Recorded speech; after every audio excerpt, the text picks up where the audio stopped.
Boom. You're like 80s sitcom in it. Ohio. Stuck in the middle. You gotta do the little Stuck in the smile. middle with you. Well, you gotta How be you doing there, Josh? right. You gotta be doing something, and you do The 90s sitcom Yeah, smile. like you're busy, and then you do the look back, like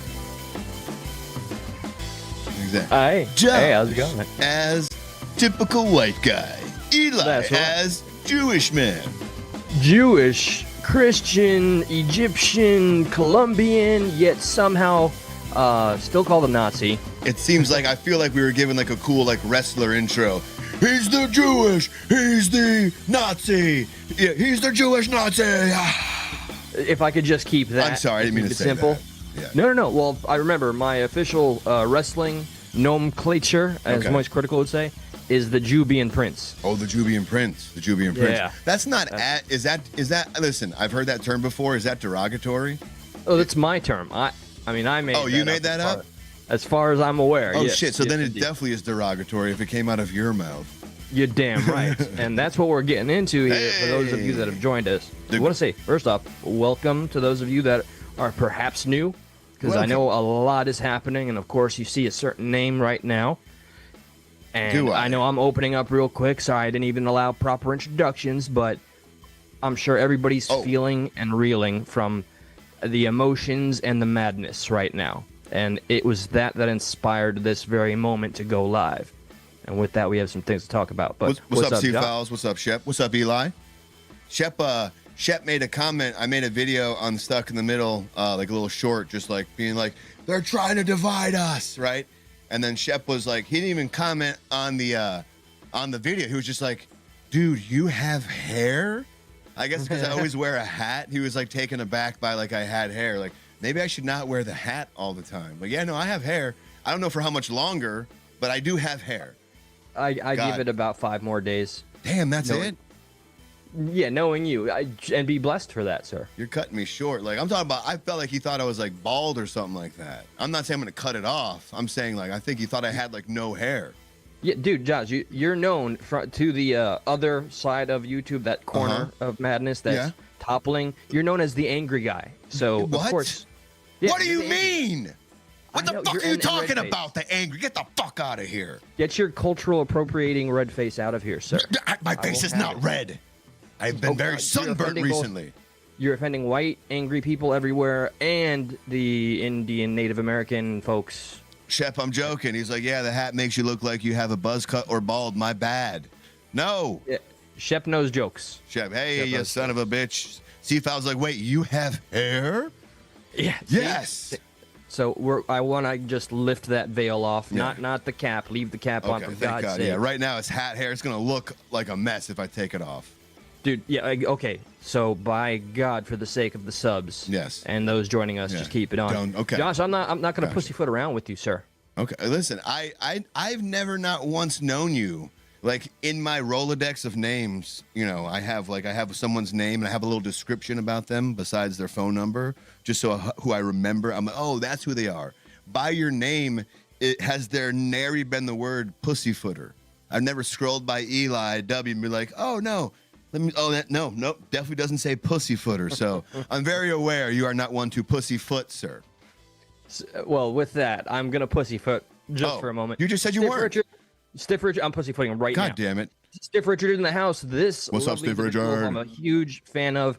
Shares my live stream in troll channels. Thank you, Stiff. Where I'll likely get porn bombed, and I always want to thank him for that. I appreciate Stiff Richard, it. there's an accusation going around that you started a porn bomb or were involved with a porn bombing of one PP. We need your confirmation. All right. Oh no, I don't care about the answer. Okay, you don't. As a human being, he's gonna always be cool with me. Okay. I don't care, and I understand. I wasn't always someone looked at positively. I earned those stripes, but it's cool, and it's the internet. No. Oh, for sure. Maybe that's why we get along, because like we both have people who like really despise us, you know, and might be onto something there. Maybe they've driven us together, and we're like, no, man, we're brothers in sorrow or something like that, you know. We're brothers in hatred, sir. What's up, brothers Harry man? Hatred, Harry man. All right, so I'm gonna unpussyfoot now. Yes, please start unpussyfooting.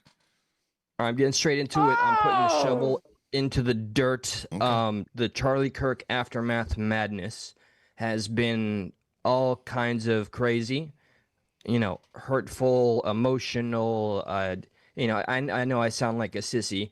I'm gonna rewind the hands of time a little bit, and I'm gonna call out. We're gonna call out the left a whole lot, but I have one thing to call out on the right. This being the name stuck in the middle, it's only right, and the right doesn't want to hear that right now. Stuck in the middle isn't only right. What are you talking about? We go left and we go right. We're not only right. Oh, we do. But we've had the accusations. It's been a good minute, but we've been accused of being.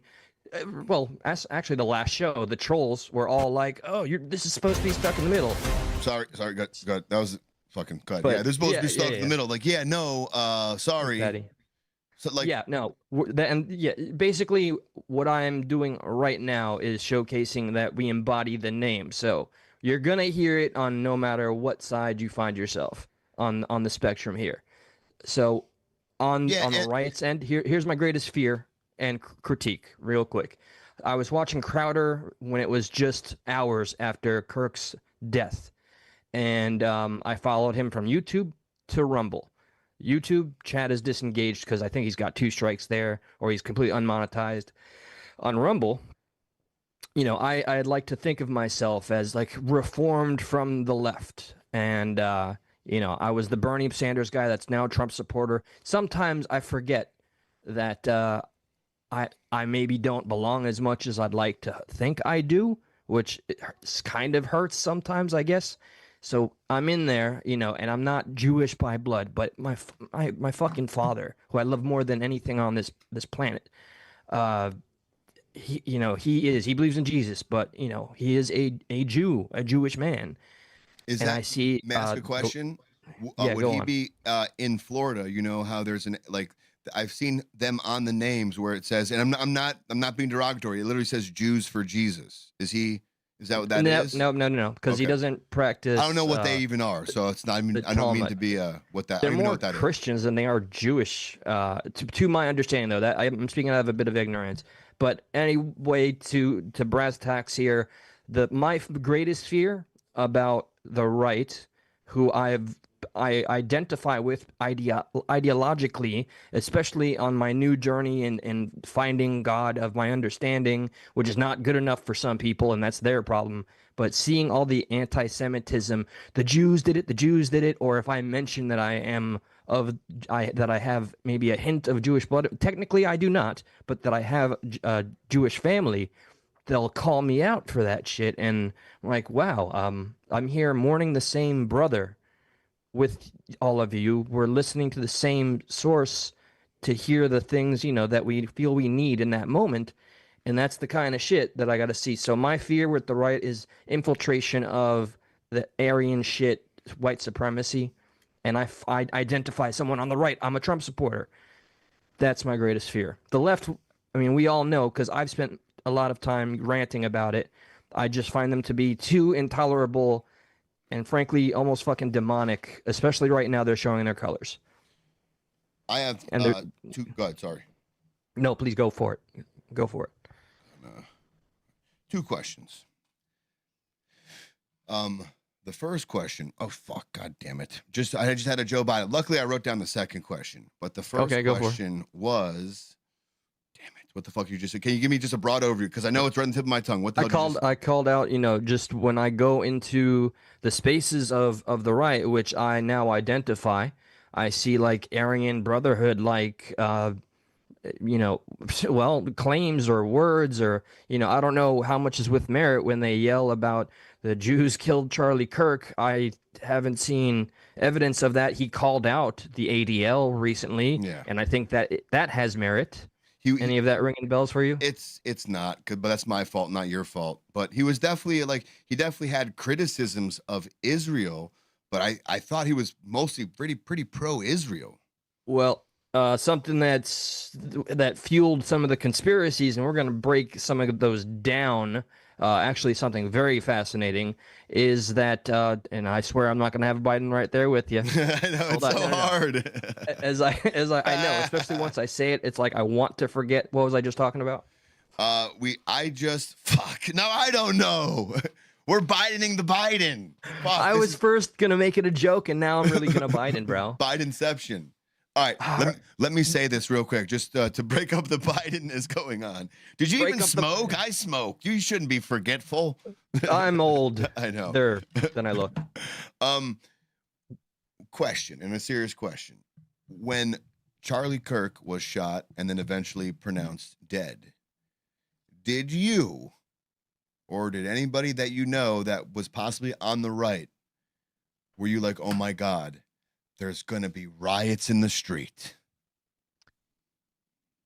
I didn't think from the right. Did you think, oh my God? Honest truth, I immediately didn't think there would be riots. Right. My concern was going to be justified anger.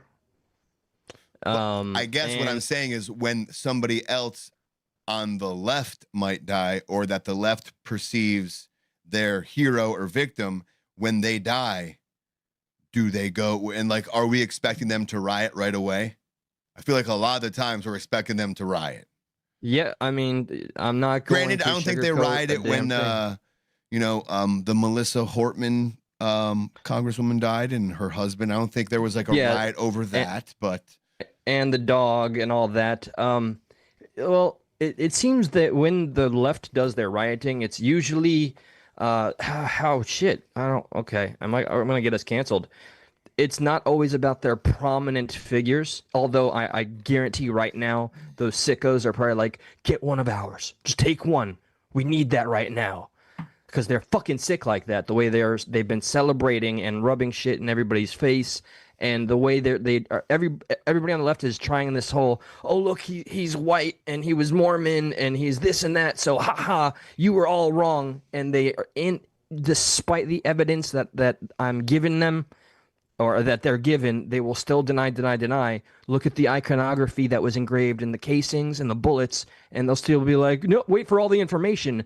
Meanwhile, I'm the one that's debunking them from going way ahead of the curve here. Yeah. Occupy Democrats is full of memes and quotes and things out of context and shit that's just straight up untrue, and they don't want to own any of this. Well, guess what, motherfuckers? I already called out the right, and I said my grievance or my prediction is I almost can guarantee the Discord messages, when they're released, are going to show evidence that he was absolutely fucking infiltrated by Antifa. That is my bold claim, and I'll take some kind of punishment on this very show. Live stream. I'll drink some fucking hot sauce. I'll do something very unpleasant if I'm wrong about this. I'm sure you already know the facts. You've been following equally like me, right? I've been doing my best to. I mean, so here's one thing that I've made, and I think this was in my short, but I made a video about this, and I think maybe you can concur. But right now we're at this time, and it's everyone's fault. It's everyone's fault. We're at this time when people who normally say don't believe the media are believing the media. And then the people who normally believe the media are being like, no, don't believe the media. So like we bring it on ourselves with this whole like going back and forth as when to cherry pick when something fits our biases or our narratives or not. So like that kind of irks me because I don't know how to, if that didn't happen. And then what irks me too is what like with the left, it's like when something happens to the left, they're like, oh, the right did it. And then when something happens to the right, they're like, oh, the right did it.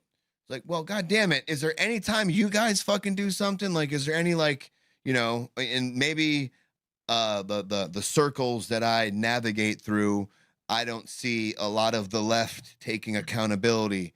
But, I do see people on the right being like, no, we can't, condone what happened to Josh Shapiro, even though the guy said it was a pro-Palestine thing. We can't condemn what happened to the Democrat lawmakers or whatever in Minnesota, even though that guy who killed them said that he was sent by Tim Walz, another Democrat, but apparently even by Occupy Democrat standard, both of those guys were Republican. And furthermore, to your point, right now going around, I shared earlier, like I told you, like an Occupy Democrats meme they put out. I don't know what to call them. I don't think it's a meme. Memes are supposed to be funny. This was just like a truthful picture. It's like Charlie Kirk should not have been killed for his words. Melissa, not for her words. And like, so it just listed 3 people of varying political backgrounds to say they should not have been killed for the Occupy Democrats shared that. And in a moment of solidarity to be like, look, Like, not to say I'm a Republican. I don't really find myself on any side, but a lot of people pin me as a Republican or a conservative. So I'm just like, look, every now and again, not every now and again, but when I see someone say something that I agree with, I will be like, yes, I agree with that. I will not then find a way to disagree with them because normally I don't agree with them. Does that make sense? Right. Did I say that properly? It sounds like you're avoiding the devil's advocate unnecessarily approach.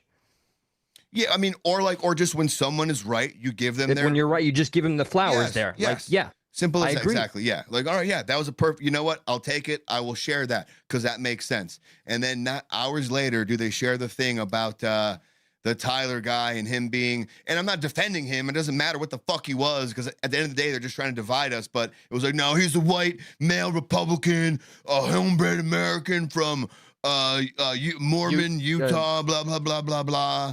And it's just, I don't know. Yeah, no, right. And they educated on guns. His father was a 27-year veteran of being a cop. He has military in the family, so it ticked enough of the boxes. And Joe Pon, I see your comment there. Don't worry. When you say they didn't, I would love a confirmation. That's a buddy of mine who I respect. I'm sorry I haven't been around. I do have reasons. Super Yacht Chef, haven't seen you. Whoa, piss. What's stupid to me? Wait. Rest in piss. Oh, okay, Super Yacht. You're a classy individual. Yo, call in Super Yacht in a second. Yeah, we have a phone number. If you are down and still here, Super Yacht, like I want to make it very clear about this show. We are doing our very best to be as engaging with the audience as possible. It's always been one of the driving force. I'm not going to sit here, even though it looked great for the show, if I straight up lied and said, Charlie Kirk inspired the show. No, from day one, this show is a few years old. We've always strived for just that. So especially if you feel that way, we'd love to have a non-condescending conversation. And that being said, also, I see those comments in there, and you're right, Ben. I see some of the people that aren't fans of some people that we've had on here, and I hear you, I see you, and yeah, there's stuff I got to tell Josh later. But anyway, I know I just went on. What did I do? What the fuck did I do wrong now? God damn it. Okay, I don't want to say. Fuck it. All right, Gay D recorded a live that Martin did shortly after the that last live that we had before I went ghost, right? Okay, the one where we him and this guy Snaggy called in and went we were in the middle where Martin got you where Martin and Snaggy called in. Yeah, got you. So he did this live and he deleted it. It just seems to be something that happens a lot. I'm just going to say that. He's a big deleter. But AD recorded it all and did a reaction today. And I was, I hate to admit that I went there and visited because he's so fucking annoying. Yeah, you don't got to hate to admit it. It's like, we keep up on retards sometimes. Yeah, no. Well, he apparently, and I know that like everybody's got a little backstory and beef. He wants to put Martin in jail right now. And Martin did, like, apparently in counting 47 times, he named Snaggy's Christian given name in full and said he was going to kill MDK, murder, death, kill him 47 times. On the show we did? On his own live stream. And AD is like, I'm sending this to the cops. Oh, shit. Yeah. Fuck. And Martin popped in the live in the chat, was like, bro, I don't even want to fucking talk about it too much. Listen, you got to be careful saying that shit about people on your live. You can never make violent threats like that. That's kind of what we're talking about right now. Leads to some crazy shit. I think ADC's an opportunity right now to anybody that's not familiar. These are two other channels that exist. One I fucking completely just deplore. I just do not like the human being because I don't think they are a human. I think they pretend to be one. That's the AD fella. They play a human online. Yes, it's a fucking, I don't know. I think he's got more problems than he wants to ever acknowledge. And Martin, I've had my issues with the individual, but we're just at a standstill of just like, we're not going to fuck with each other right now. I've seen that he was going through shit, and I'm like, all right, bet. That's all right, good enough for me. Oh, well. I was trying to be equal with him, but he like he always gets shitty with me and whatever. And yeah, and you were referenced. That's I was going to mention. I In never that take it live personally. stream. Oh yeah, tell me. He's like, I was talking to Progressive Patriot. He's cool, but his dopey friend. Yeah, I know. Whatever. Like I get it. I play him going wiener, wiener, wiener, wiener. Like Yeah, I get it. Like, yeah. He's allowed to not like me. I get it. But like I do it out of like jest and out of whatever. I don't give a fuck anymore. Yeah, no, don't. You have no reason to explain yourself. Can we going back to that stupid Occupy Democrats meme real quick that was just going blah blah blah blah blah. He's that. What I don't get is these guys pretend like they didn't grow up in possibly a hardcore conservative Republican family and then did not go the opposite way of what their family did. They're pretending, oh, just because your family, like they're saying, oh, he dressed up as Donald Trump for Halloween. What does that mean, man? Like, what are you trying to insinuate? If you hate somebody, you still may dress up as them for Halloween. I've seen. Silly. Have you seen the arguments to like from the right? And it is a silly, stupid argument. It's over the Halloween costume. Oh, it looked like he was just trying to ride him like a donkey in a demeaning way. So they're going into semantics over the fucking costume. Well, I don't even know what the costume looks like. Can we find a picture of it? Easily, yes. Because like if it is like one of those costumes where it's like some guy like hanging on Donald Trump's back, you can interpret. But dude, yeah, Trump. It's a little like puppet. I think you hold like sticks, and it's literally his legs are Trump's legs, but his body, Trump's upper torso is fake, and his body he can wrap around Trump like Trump's walking and he's on his back or something like that. Yes, precisely. Yeah. Oh, and Super Yacht. Did Super Yacht guys? Let me know. Just put Y in the chat if you are willing to call in. Like now, we will stop everything to engage with you. That's the whole point of this. Specifically because you disagree, and if you are able to just be civil, we will maintain that same respect with you. You don't need to put it's a phone number, so there's no camera. Just drop a Y in the chat. We can give you the Zoom link if you ever are so brave, but we also I don't give that. Yeah, no, I know. You may not be wrong too, but if you do want to call in, what's his name? Yacht what? Super Yacht Chef with a Super big old Yacht star. Chef. Sounds like somebody I know. Is it my buddy? He's a yacht chef. 954-546-3455. The show's number is 954-546-3455. The phones are open, but we do use a one number without call waiting. So if it does get a little crazy, I can't cut people off to have somebody else on, depending on what they're talking about. So bear with us. We do the best we can to embody discourse. I want to read his last comment to you. Maybe you understand it. But let us agree the perpetrators cannot be the victim. # move on. Let us agree the perpetrators cannot be the victim. The victim. And okay. I don't know what that means. Okay, so it's not just me. I know I am profoundly stupid, and I have no business holding a microphone or hitting a live button. I mean, that sounds like we're victimizing the people who did it. Like, no, you shouldn't go after them. They didn't do nothing wrong. You guys are being bullies. Like, is that what I don't understand. That's why does that make sense? Even more, I'd love to get the individual's confirmation We're not going to get on what they mean. Then the last comment, because I will not continue to derail unless they call in. Trump has already moved on. His focus is the state visit to see the king. Okay.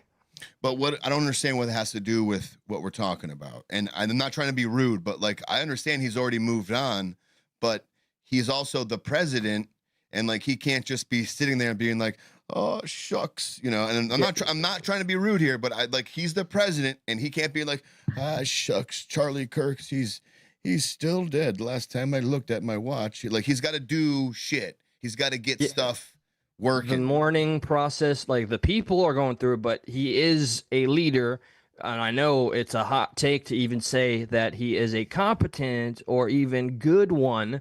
Shit, man, there's things happening in my state. I'm pissed off with Trump's administration picks right now in my state of Florida, and that's actually very personal that I'd have to tell you off air because I'm not comfortable talking about it on air. It's that fucking bad. Or I'm getting to the point, the more I think about it, I'd say it all. But I'm not, 100% ride or die Trump, especially with the Epstein shit. I have my own issues with that too. So after saying that, it's hard to say, how do I still support him? His decisions, In general, for the country, though, I have been in favor of, up to the point where the Epstein case that he ran on as a campaign promise is no longer in the sphere. Look at Super Yacht's joke. Charlie Kirk lost the gun debate. Oh, you're so like, why can't see, like, you didn't, it wasn't original. It wasn't original. Like, I saw a funny one. Okay, like you want to do bad jokes, Super Yacht. I saw one that said, what? Eli just gave me the. It's done like that. You know, you have a little history with the bad jokes, but well, I am not going to staunch your free speech, man. By all means, I've seen the shit too. Yeah. I've seen like the shirts, the memes, but the music videos. Yeah, exactly. And it's more exploiting the shit I've seen. Like, oh yeah, I've seen that one, and I also seen the one that said claims to be pro-life, and then under it says dies. Oh yeah, okay. All right. All right. See, I'm getting so it's so stupid that I'm gonna feel any level of fear. Yeah. We're gonna sit here and represent the First Amendment, which is something Charlie Kirk also did. But I mean, if people go as far as believing that equals final judgment on anybody's life, well, you've lost the argument, in my opinion. I'm on board a 116-foot super yacht that's a small super yacht off the coast of the St. Bass in the Caribbean Sea. No phone calls out here. Yeah, but perfect internet, right? No such thing as Wi-Fi calling. Get the fuck out of here. Come on, man. We're not stupid. You turn on Wi-Fi calling, you're good to go. Thank you. I love that. I was like, thought it out before it was spoken. Yeah, I'm not. What's up, Bumblebee? Holy shit. Yeah. All right. Yeah. Hey, whatever, brother. That's the last derailment. Maybe Harry Man says the FBI seems fruity. That allows you to type right now with such ease will allow that mystical phone call. See what Harry said? You see what Harry Man says? He says the FBI did seem fruity. Oh, well, regarding the way that this case has been handled, I've seen this could be a proper segue here. Kash Patel did jump the gun a little bit on his first post. All right, he did like, all right, things everyone like we got him. It's like, dude, you got to be a little more professional than that. And this is not the first time, dude. I you know what? I have not been a Kash Patel fan. You can the zoom. Problem is they super shot blah blah blah said they can zoom. You want the Zoom link, Super Yacht? You don't even got. We'll give you the Zoom link. Bring it on, brother man. I want to. How do I get the Zoom link? I'm going to put on waiting room so I can see you in the background. Yeah, that's how we roll. Yeah. I want to just clarify for the audience because sometimes people do what they do. This is only and specifically for Super Yacht Chef that we're going to can WhatsApp. No, what? No, what? What? What does WhatsApp have to do with anything? We have the Zoom link for you. We'll put it in the chat. You can come up and we can have like just a conversation. We don't have to. We're not going to try to pull anything. We'd like to hear the points that are creating the kind of humor that you are sharing. Simple as that. We want just a civil conversation, nothing more. We're not up here to get a sound bite from you, nothing like that. So that's that. The Zoom link is for you, and what I wanted to clarify is please, everybody, please respect that we are just only dropping that for him because he is stating what he says. This is a free speech space, as you say. I'd like to see the opinions that you carry, the words behind the jokes, because behind a keyboard sometimes we lose that humanity so famously. It's been said many times today, social media is a poison. I've never been more convinced of that. So let's remind ourselves how human we can be to one another by continuing the conversation. Or we all lose. Do you know how to turn on fucking waiting room and Zoom? I fucking suck right now. Give me 2 seconds. Can you keep stalling? Oh yeah, I love. Where can I find it? We're gonna drop it in the chat. Can you keep Joseph Stalin? Yeah. Of course. I remember I was a lefty. Thank you. Here. This is a good story time, and I was reserving this as an exclusive standalone, so I might actually clip this part for myself. Please do. Okay. I am going to share the time in my life where I was being indoctrinated by Antifa, and I didn't know it. When I was a Bernie Sanders supporter, I was going door to door in the trailer parks of Florida, which was dangerous. And I'll never forget some of the dressing downs I got. As a result, some people were very angry that I did that. But, being on the internet at that time and I was hanging with that side. and I became a bit radically left before I ended up where I am these days. Now I'm a Trump supporter, and I believe calmer, believe it or not. And then one day, just I'm this guy I meet through a meme group or something. We end up talking about Bernie Sanders, and then he gets into Marxism and communism and socialism, but he doesn't quite lay it on very thick. Then he shares a phone number, and I'm like, all right, and he's local, talking about, dude, you can meet up with a bunch of other people here. So we get on the phone, and there's another person on the phone, and he's slowly telling me, all right, just we're gonna do some studying on Marxism. Like, can you read this book? Oh, and we want to give you the copy of the Anarchist Cookbook. I'm like, well, why would that be necessary if I just want to meet people? So, just want to let you know, like, he really tried to sit me down and prepare me for what I was going to get involved in. We got the link right there, by the way, Super Yacht Chef. This story I can give way more in detail on my own channel, Progressive Patriot. That's my name, motherfuckers. And trust me, sometimes that progressive part feels like a badge of shame, no longer a symbol of unity, which is why I have such a crazy name. Yeah, but you could be looking forward, you could be, you don't gotta be, it doesn't gotta be like that. Yeah, yeah. I mean, I literally made a video last night, a short, because I'd just seen so much bile and hatred. It was shortly after I saw a music video of the literal death of Charlie Kirk, the unedited version where they make it look like he's dancing when he's hit in the neck. And they just keep on, they're they're manipulating his body with a techno song. And after seeing just some also people that I've called friend for years being so cold, I've only seen maybe 3 posts from people that are on the left that have been sympathetic or compassionate to any degree. I know the famous quote from Charlie Kirk, "Empathy's dangerous shit, man." But yeah, but then after that he said that he thinks sympathy is better. So like that quote isn't in full context either. Yeah, thank you.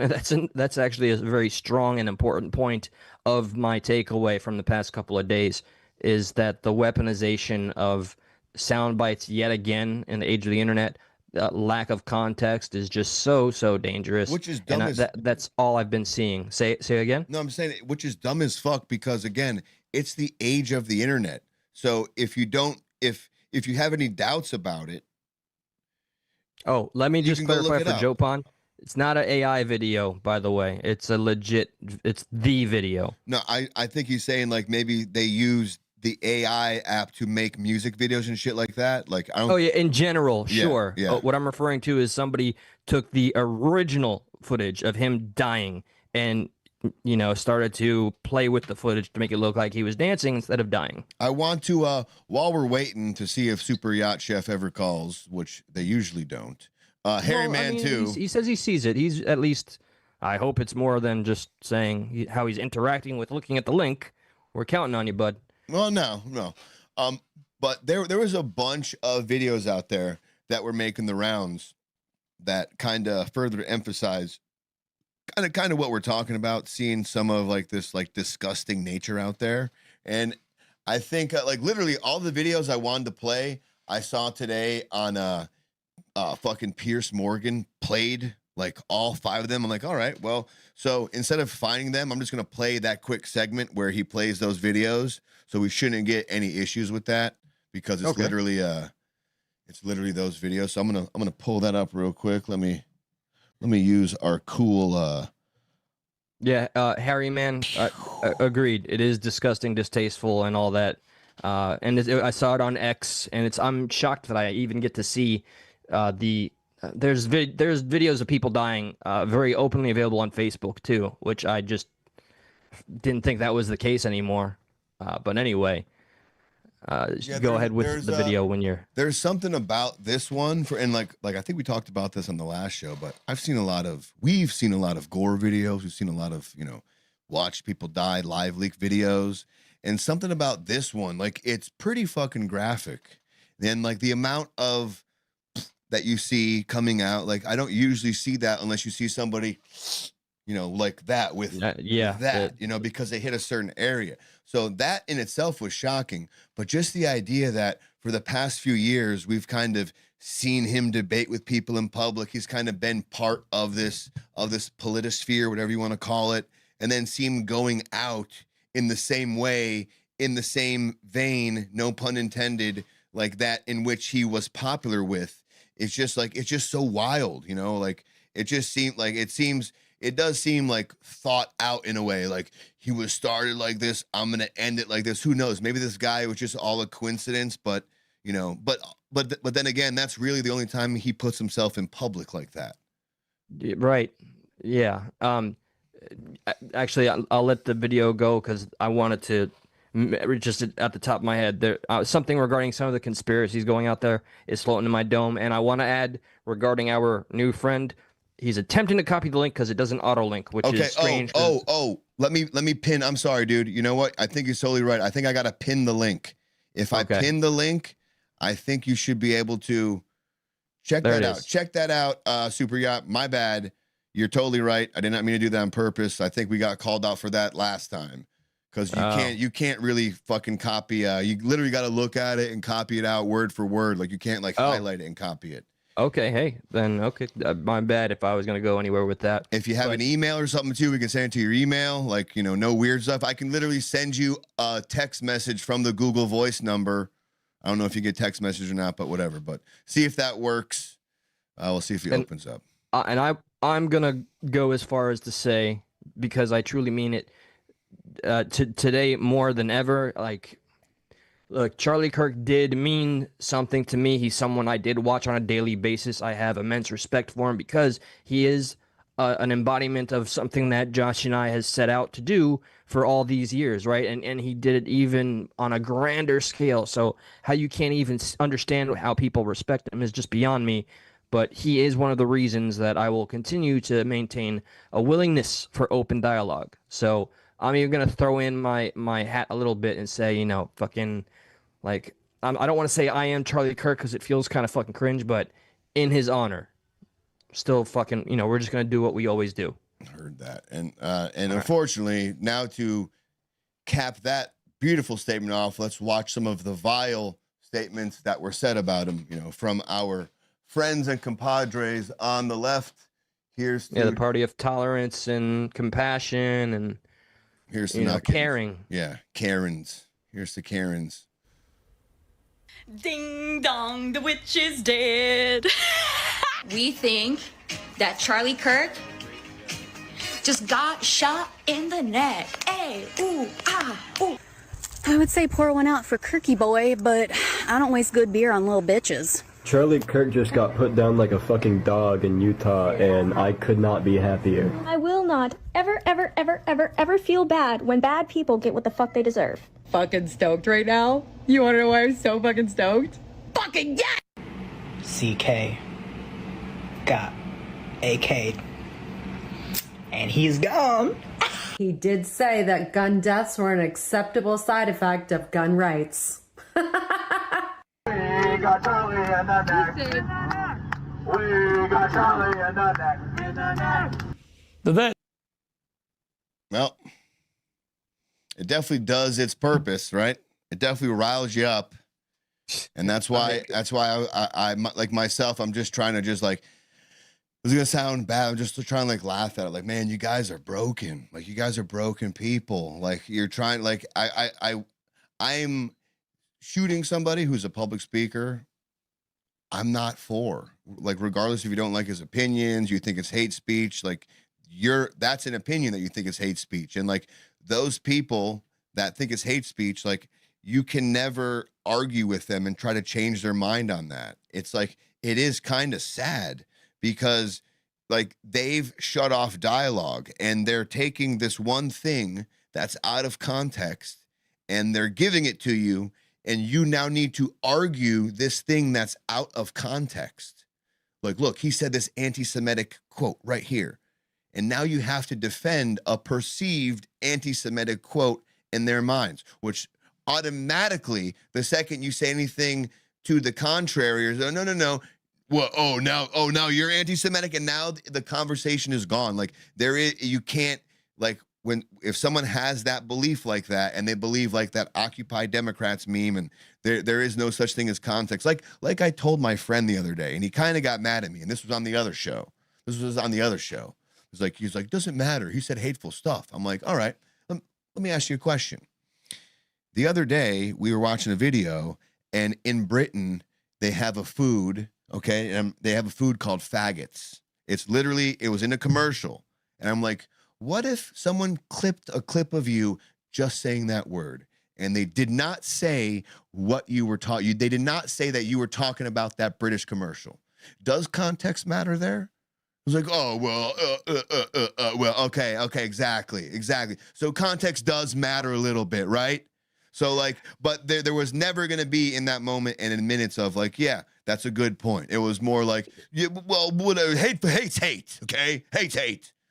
So it's just like, okay. Like there is no convincing someone who thinks like that. And I want to say these people, because there is no convincing someone who's maybe really, really indoctrinated on the far right, who's like, this is all liberals. They jumped the gun. This is a liberal thing, whatever, whether that be the case or not. All liberals are the demon. Like you cannot convince them otherwise. Like when someone is that far gone, they've gone too far. I forget whatever comedian. He's like, if someone's too left, if someone's far left or far right, they've gone too far. What do you feel? Oh, well, rightfully said. What do you feel of this particular quote? This is not. I mean, I was gonna say this as if I feel it, and sometimes I do, especially when I see the videos or the posts and all that kind of shit. I almost feel this quote like it's in my bones. But Charlie Kirk was the nice one. He was the one that wanted the exchange of words because he knew without that exchange, it's the sword. And I don't think the left wants that as much as they purport to be Billy badasses. One of my own friends that I grew up with, who I can't wait to dog on because he loves to be a little keyboard warrior, Bobby. I'll keep saying your first name just to tease you. Bobby. Yeah, Bobby is his fucking name. I don't know if you've seen him. Did anybody pop up on the thing? Nope, nobody yet. I don't know. Super chat. Can I ask the chat, the pinned comment on the top, is it clickable? Can just someone let us know? Like maybe you did. I'm sorry we didn't see it before, but our pinned comment at the top of the chat, wherever it is, can you click that link? Is it clickable? Yeah, I would love to know. Like 40 people in the waiting room. No, I know. Yeah, click, that would be appreciated though. And anybody that disagrees, on the quote. I would love that. I would love anybody disagrees too. I know. I'm just agreeing with you, agreeing with what I wrote in the chat. Like anyone who disagrees, come on in. Yeah, by God. I mean, I just never let it be said that we are trying to be an echo chamber when we're offering the dialogue, which is something that I won't generalize and say the entire left by God's grace, because there's at least 3 people I know on social media that are on the left that said, I don't care. Celebrating death is fucked up. And what's crazy is that they get dogpiled. So it's even like a worse look. You're pushing out your own people. Like there's a whole walk away movement yet again from the left. I was one of those motherfuckers when they burned Bernie Sanders. I went from a Bernie ride or die mofo to a MAGA Trump voter twice. It's not fucking clickable for some people. Fault. I didn't mean to. I just got fucking sidetracked. I'm sorry. It's not. Yeah. It's not shit. Fuck. What? Where the fuck can I post it? If Super Yacht, give me your email. Where the fuck? I swear to God, I thought you could post the link up there. What the fuck is going on? Hasn't it worked for us? Damn, I don't understand. With the internet connection, why can't they just use the phone? Where else can I? Well, also, anybody who disagree, and don't worry, we'll turn on to people who agree and want to get their side out too. But for right now, if those who agree, if they could hold back, what I'll do, fuck, like I can put it as a post, I can put it as a post. Boom. I too think it's only for PC. Yeah, apparently you can put it in the description.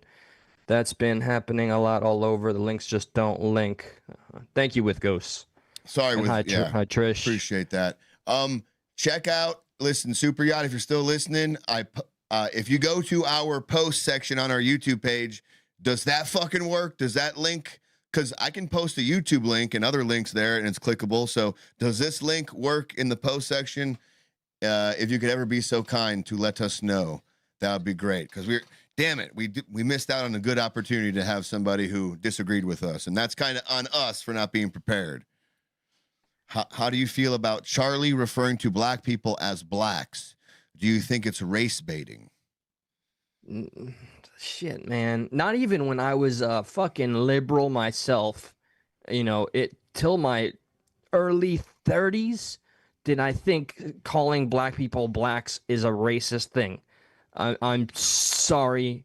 I don't think that's race baiting. I know there were a lot of things and stats that he would cite to support his argument that people automatically took as race baiting, but I think that's the beginning of losing the argument if your first pivot is to outrage and or emotion of any kind before you go to a salient point in your head.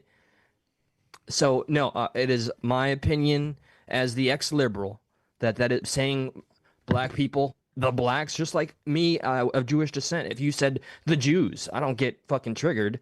I get triggered when I see white supremacists and the Aryan nation trying to infiltrate the unity I see on the right, which has been so appealing that I decided to join them and vote in their way, in the way that we are doing. But no, I hope that answered. What do you think, Josh? What do you think? I think it matters in how you say it, right? I love my friends, the blacks, right? Or if you like, those blacks moved in next door, it's all about your right. The context. Yeah, context and like how you deliver it. The link works on Android and Windows. Yeah, I know it doesn't on fucking iPhone for whatever reason. Mali, we are desperately trying to get anybody that just disagrees respectfully to have a conversation. Do you see Joe Pon's comment there? Jubilee debate. He said black people were better off in the 1940s. Now, is there something to add context there? Because I do remember that part, and I believe what he was referring to. And again, he may be cherry picking and being like, oh, look how good it was here. Not being like, yeah, but also, that goodness didn't spread across the board, so to speak. But his idea in my opinion, however I perceived it, he was speaking on them being a full family, a husband, a wife, and children. And then, that's one of his bullet points of his mission for Standing Point USA is returning the nucleus of the American family. And what I don't understand, and I never see these people on like the left talk about, is Lyndon Johnson. He said, I'm going to make these N-words be, voting Democrat, for years, whatever the fuck he said, however in the words he said it. And the idea that he essentially broke up the black family in a sense by saying, black single mothers, they get all these benefits. The more children you have, the more benefits you get. And, I think that helps, but I also do think there's an inadvertent effect that maybe was counted for or wasn't counted for. And I just to kind of, I guess, bounce off to the best of my ability to Crazy O'Malley. I want to also wait. How many context examples does it take before you say enough is enough? Context is always going to matter to me, Craze. Because if I go for just a comment is almost in essence the equivalent of a sound bite. It's a clip. It's a moment. So I would need to see for me, for how I have learned to grow or change my mind about anything, I need to see a full kind of synopsis on how it was used and why and what was the argument. Because the Charlie Kirk I followed, am I going to use this card right now for my benefit? Yes, and call it whatever you want. He was notoriously not a fucking racist. He was not a fan of DEI and he said from the civil rights movement became more democratic-esque problems in our ecosystem because of all of the welfare programs that came out. And I will not stop thinking that I'm sure there's a necessity. Of course, people are in need and for help vastly. but he talked about how an over-reliance became more of an issue and ended up hurting the community. So yes, context is always going to matter, and I'm never going to get taken for a gotcha because I'm just seeing bullet points. Like, just, here's one sentence of a whole 2-hour thing. It's just not going to be me. But can you call? Do we have a phone number? Yeah, I mean, the phone number is up on the bottom of the screen, 954-546-3455. If you can't see it because it's too small, I apologize, but it is 954-546-3455. The phone lines do work if you want to call in. They are open. And in a moment, whoever agrees with us, we'd like you guys to call in too. But we're just trying to get a little, fun first, so to speak. Just a little back and forth. So you always defend him. But that's not even my intention. And then, crazy to male too. So you'll always be against him. When you say something like that, then we can use the same logic back. So that means you'll always hate him. We're not defending him here, but it just appears that some of the things that are being said are out of context. Context matters. And if you don't think context matters, then therein lies, maybe we have to define a definition before we continue about what context is or why you think it does or does not matter, because I think a lot of people agree context matters. I'm being redundant here now. And that's why we are inviting you for a conversation, because the bullet points you're giving us, sir, with all due respect, unless you're celebrating his death, in which case I disavow you entirely, but you're welcome to say what you'd like. Like right now, he's saying no. I said a lot. No, he said a lot I agree with. I can say a lot of things I agree with, but he was 100% a race baiter. What was it exactly that made him the race baiter? Because he used statistics that were very inconvenient, or somehow maybe sometimes the truth fucking hurts, right? I hear things about myself and I accept them and they hurt to the core. But sometimes you have to accept them to move forward. I'm not going to say everything that he ever cited was accurate 100%. That would be disingenuous because I haven't watched every single live he's done. But I watched a hell of a lot of them. And my confusion right now, with all due respect, sir, is that you are here. You can call that number. Oh, shit, Ivan. Would be great to see you, brother. Ivan is a friend of the show. Is this Ivan L? He just hopped in. Wait, sorry guys, but I agree that he was a race baiter. You can call as well, brother. We have respect here. Though I don't think he should have. Yeah, and I don't think Craze It O'Malley is celebrating any death here. His stats were actually wrong. Then can we discuss what they were? Talked about convictions. You know how many was exonerated when we talk about convictions. Okay. I mean, this sounds like a literal listen to Joe Storm. Call the number. Call it, please. Yeah. And you don't gotta do the Zoom link if you don't want to. That's fine, but it is available. Nobody is using it, and that's fine. I understand. It's not on you. The Zoom link is on the community post because but nobody it doesn't can work. Click it. Where can I fucking send it so people can click it? This is ridiculous. Fucking via email, and I was told in the chat it doesn't even work on Android either. So that sucks, and I'm sorry that this this does disappoint us, because we are very much this is the spirit of Stuck in the Middle and in the spirit of Charlie Kirk. Rest in peace. I saw a comment from somebody that said rest in peace, Charlie Kirk. And Ivan L adds the comment, and this is where it almost becomes it becomes uncomfortable for me. I'll admit that wholeheartedly. He said, but as a black person, I believe he was. How can I? That is your opinion as a black person, and I can't. I can't at all refute. I'm not a black person. Description, yes. If we put it in the description, it does work. But can I edit the description? Let's see. I don't know. Let's I don't want this to end. It shouldn't. I'm gonna try it right now. Ready? Here we go. Wish us luck. It's in the description. Check the description and see. At least in the description, I think you should be able to at least copy pasta. You should be able to copy pasta. So it's fucking in there. God damn it, I hope so. We just have one mandatory request. Mandatory. Don't flash your dick. Yeah. That's about all boobs. We ask. Or your a-hole, for that matter. Yeah, boobs, a-hole, vagina, or dick. All right, we got a caller. Let's see what we got. Call from Crazy Tamale. All right. Rock on. Crazy Tamale. Yes, sir. How you doing, buddy? Guys? How you doing tonight? Thank you for calling in, by the way. Thank you so much. First and You foremost, guys are right. I'm not hang on, celebrating this real guy's quick, death real or quick. anything I'm not like trying to that. cut you off, Crazy Tamale. Are you enjoying your Friday night thus far? Not with us, but just in general. Are you having a good day? Because that's what matters too.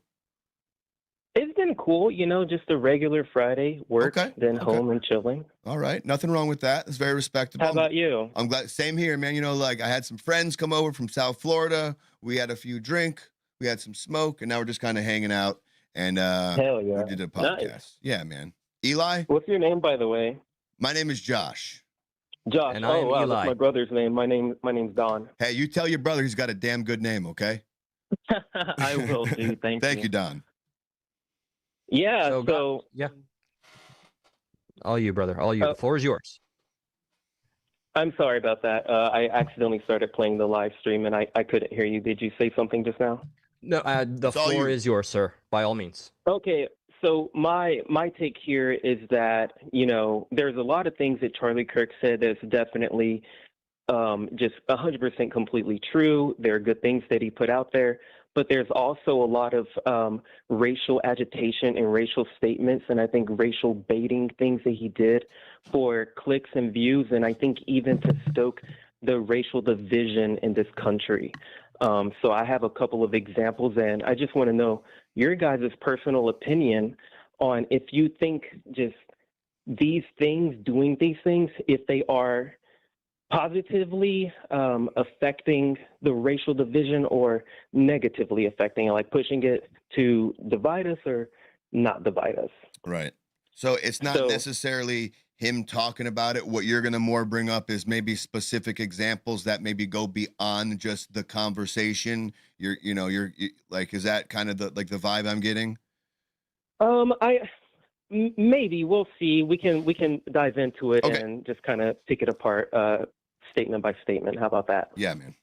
Sounds good. Okay, so how do you feel about his statement with the black pilots? He was talking about DEI and speaking about how just black people in generally don't statistically hold the level of merit required for these high-end performing skills, and thus, DEI was a big push, and he said something along the lines of, it's even to the point where if I see a black pilot, I question, is this guy qualified, basically? Do you think that is, that type of rhetoric, is that a positive thing to say, or how do you guys feel about that? I do think that maybe the way he went about saying it could be easily, and not saying you, but for those who want to, intentionally misconstrued. I know that he said, if I see a black pilot, I'm going to be like, boy, I hope he's qualified. I love that answer. I love that answer of yours. Thank you. Yes. And the reason why I love this answer is because in 2025, racism, it comes in many different ways, shapes, and forms. In an extremely popular way that it's perpetuated in American society is with a lot of veils and ambiguity. It's ways that you're kind of winking and nudging when you say one thing, you're talking out of one side of your mouth and you're saying another thing out the other at the same time. And that's why I was asking you, okay, well, how many examples would you need me to give you where you're going to give me an answer specifically like the one that you just gave me now for you to go, okay, you know what? Maybe there is something going on here. Maybe he is racially agitating people here, because every single example that I can give you, you very well likely say an answer that you just gave, or you'll say, well, maybe we need a little bit more context on that. Right. And listen, like, you're not wrong. And I do feel like people are also looking for a reason to be outraged. And if you listen to his clarification on it, and in the moment, I did not take it like that, but I still stand that he could have clarified it better. And just because he could have clarified it better doesn't necessarily mean that he was trying to be veiledly racist or veiledly negative, but he left the interpretation, he gave it room enough to where some of those thoughts could happen. I took it as a way that DEI it's not necessarily we're going to hire people of color. We're lowering standards so more people can enter. And it like whether it was a black pilot, a white pilot, a woman pilot, like the idea was, I hope this guy's qualified because DEI has essentially and lowered the bar for some people. And you don't have to, like, I never got the, like, why DEI like meant like race, like racism. Like, I just thought like, all right, we're lowering the bar in general because we need more people. I never took it as we're low. Like, I take it as almost racist that the left implies that DEI is racist. I never took it like we're lowering the bar to get, you know, that's implying that, yeah, you think black people are lesser than or lower than, you know, like anybody who's a minority. And I never took it that way. I never took it. If I might briefly chime in before you add the next thing, I'm just saying I think, and I agree with everything Josh has said 100%.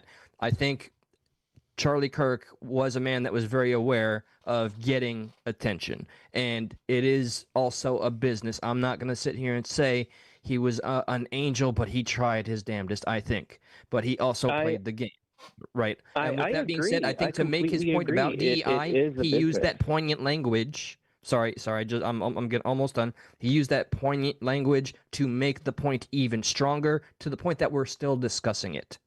And it played into the benefit, so the conversation can and will continue. Sometimes you have to risk being offensive to have the further conversation, to add more passion into the soup. And I 100% completely agree with everything that you're saying and with everything that Josh is saying. And I think that, you know, if this was maybe his first time giving a remark like this, specifically with examples pertaining to black people in the black community exclusively, then I would be like, you know what?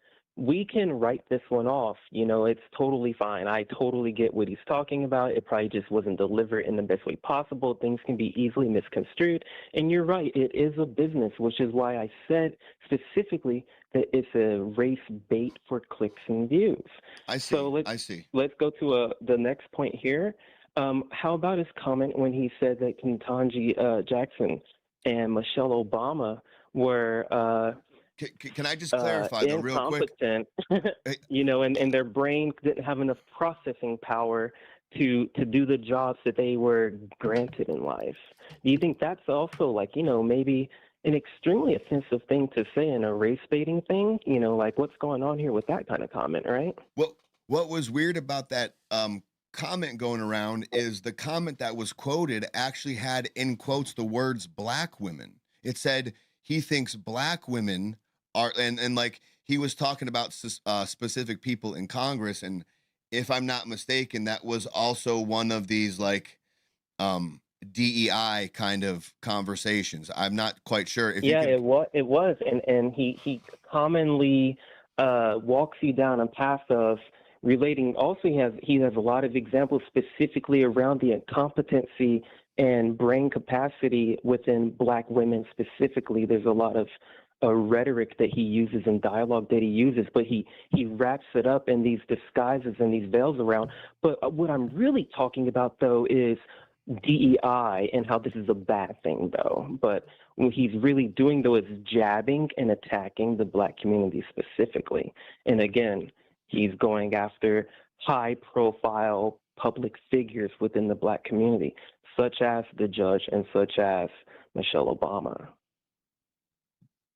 I want to ask if, like, because again, I still would prefer to see or hear everything for myself. I was also trying to, I won't deny, Google and find more information. But so he basically just said that. What did he say about Ketanji Brown and real Michelle quick? Obama? Can I play the? Can I play the clip real quick? Can I play the clip? Like, if you don't mind, this is him talking about Joy Reid, Michelle Obama.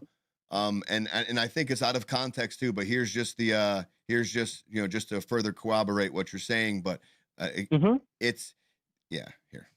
Joy Reid and Michelle Obama and Sheila Jackson Lee and Ketanji Brown Jackson were affirmative action picks, we would have been called the racist. But now they're coming out and they're saying it for us. They're coming out and they're saying, I'm only here because of affirmative action. Yeah, we know. You do not have the brain processing power to otherwise be taken really seriously. You had to go steal a white person's slot to go be taken somewhat seriously.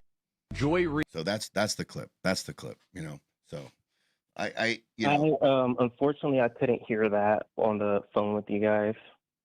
Eli, did you hear it? I did. Okay. I'll even admit I didn't. I was actually okay with everything until the very last when he sentence. says like takes a white person job. Takes the white person's spot. That's where I was like, okay, yeah. Then now I'll have to fucking, because I'm human, not as sharp as even Charlie Kirk. I'll have to concede that last fucking comment. But what I was thinking before it got to that, and I don't know if it matters anymore because the point is made, is that he again was always trying to strike at the very things in legislation that he could poke at so that he could dwell up the support to go after some of these things like DEI hires and whatnot. But the commentary, shit, man, I am sympathetic and empathetic, and I know his quotes about that. But I don't idolize him, but I'm very, very fond of him, and I almost cried when he died. I hate to see everything that's happened, and I'm not trying to make a deflection here, but I do, with that last comment, I want to go back and listen to that whole episode, but the last comment taking a white person's spot, okay, yeah, sure. I mean, it was more of a narrative on, yeah, exactly, like the whole clip matters, but it was more of a narrative, real quick, and I'm sorry, and you can, and it's all yours. You're fine, I'm sorry. It was more a narrative, in my opinion, if when you watch the whole clip, on affirmative action, and just, I don't know why he had to use the white word in there, and like maybe he has some of those tendencies. Like, I don't know him, so I'm not going to sit here and say he definitely wasn't racist, but the majority of things he did speak on never came across as such. But I'm not someone who. And did you? And my reason for calling in is specifically to give you guys as many examples as I'll have to for you to see that this is racial agitation that he does repeatedly to the black community over and over and over and over and over again. Can I would like to just ask sorry that I cut you off. Say that last part again. I do have a question. I have another example if you want. We can go on for hours about how he racially agitates the black community. Yeah, okay. With that being said, what about his contributions in terms of there's a lot of people in the black community. It feels condescending as a white person to say this. I'll own up to the look here. But he had a lot of people that he helped that joined Standing Point USA. Forgive me if I'm misquoting. That got very involved, and their lives were bettered as a result. And he has a great, vast many friends in the black community. So to say or concede that he was racist because he has somewhat agitated via his speech, that I will not say I believe in at all. And I'm not saying he's a racist person more than I'm saying he was a racial agitator that stoked the division of the racial divide in this country. He did these talking points that he knew people that aren't necessarily as smart, that are easily emotional, people that maybe aren't as educated, they're going to see this and they're going to either agree with him and be like, yeah, they're the problem, or they're going to hate him and be like, no, those guys like him are the problem. He's talking in these lines of ambiguity consistently, and this is what he got the most viral clicks and views out of a lot of the times too. I have another example if you'd like to continue. Yeah, and I don't want to. Yes, I want you to continue for sure, and then maybe like we can move on a little bit. But I'm not trying to do like, but what about? But do you have the same attitude towards maybe people on the left who also play the racial game, whether it be always saying, certain people are the evil people, et cetera, et cetera, et cetera. Absolutely. Like, I think across the board, there's a problem with America and race, whether we don't want to admit we are racist or not.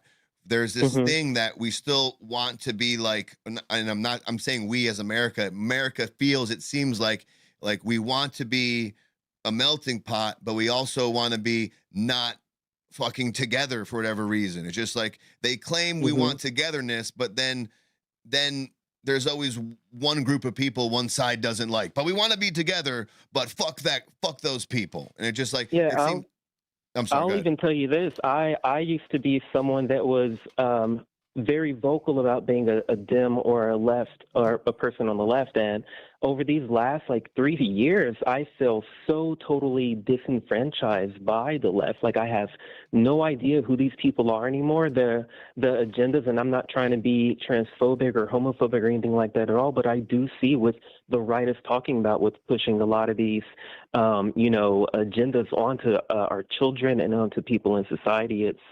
I feel like, the left has gone way, way too far. They're way out of their rocker. There's a lot of weird things going on with people on the left, and there's a reason why Donald Trump beat the shit out of Kamala Harris. There's a reason for that. Brother, I just want to let you know that I was a diehard liberal for many, many years. I was a Bernie or bust person, and I felt exactly the same way that you articulated, to the point where after Bernie Sanders was burned by the DNC, after Hillary and Debbie Wasserman Schultz and the DNC did what they did, I went to the MAGA crowd, and that's where I have stood. Yo, crazy Tamale, you are, dude. I really like how clear and concise you are. I like how patient you are. I like how you're refreshing relaying. And I'm sorry, someone listen, whoever's calling in, give us 1 second. Let us finish with Crazy Tamale here. But yeah, dude, like thank you so much. It's very refreshing and I can be receptive to what you're saying. I'm sitting here and like someone in the chat, Super Yacht, is like, oh, you guys are dancing around the facts. I don't feel as such. I don't feel like I'm dancing around facts. I'm doing my best. I don't think so either. I'm trying I think you're speaking very genuinely, and I really appreciate you guys taking the time and inviting me to come up and talk to you. This is my first time ever calling in and doing something like that. I'm literally like shaking right now. Hey man, you're crushing it, dude. You're a natural. You don't even know it. For the years that we've been doing this, I can't tell you how many complete catastrophes we've had, and this being your first time, I'm absolutely a fan. Yeah, so thank you so much. You guys are awesome. Good shit, man.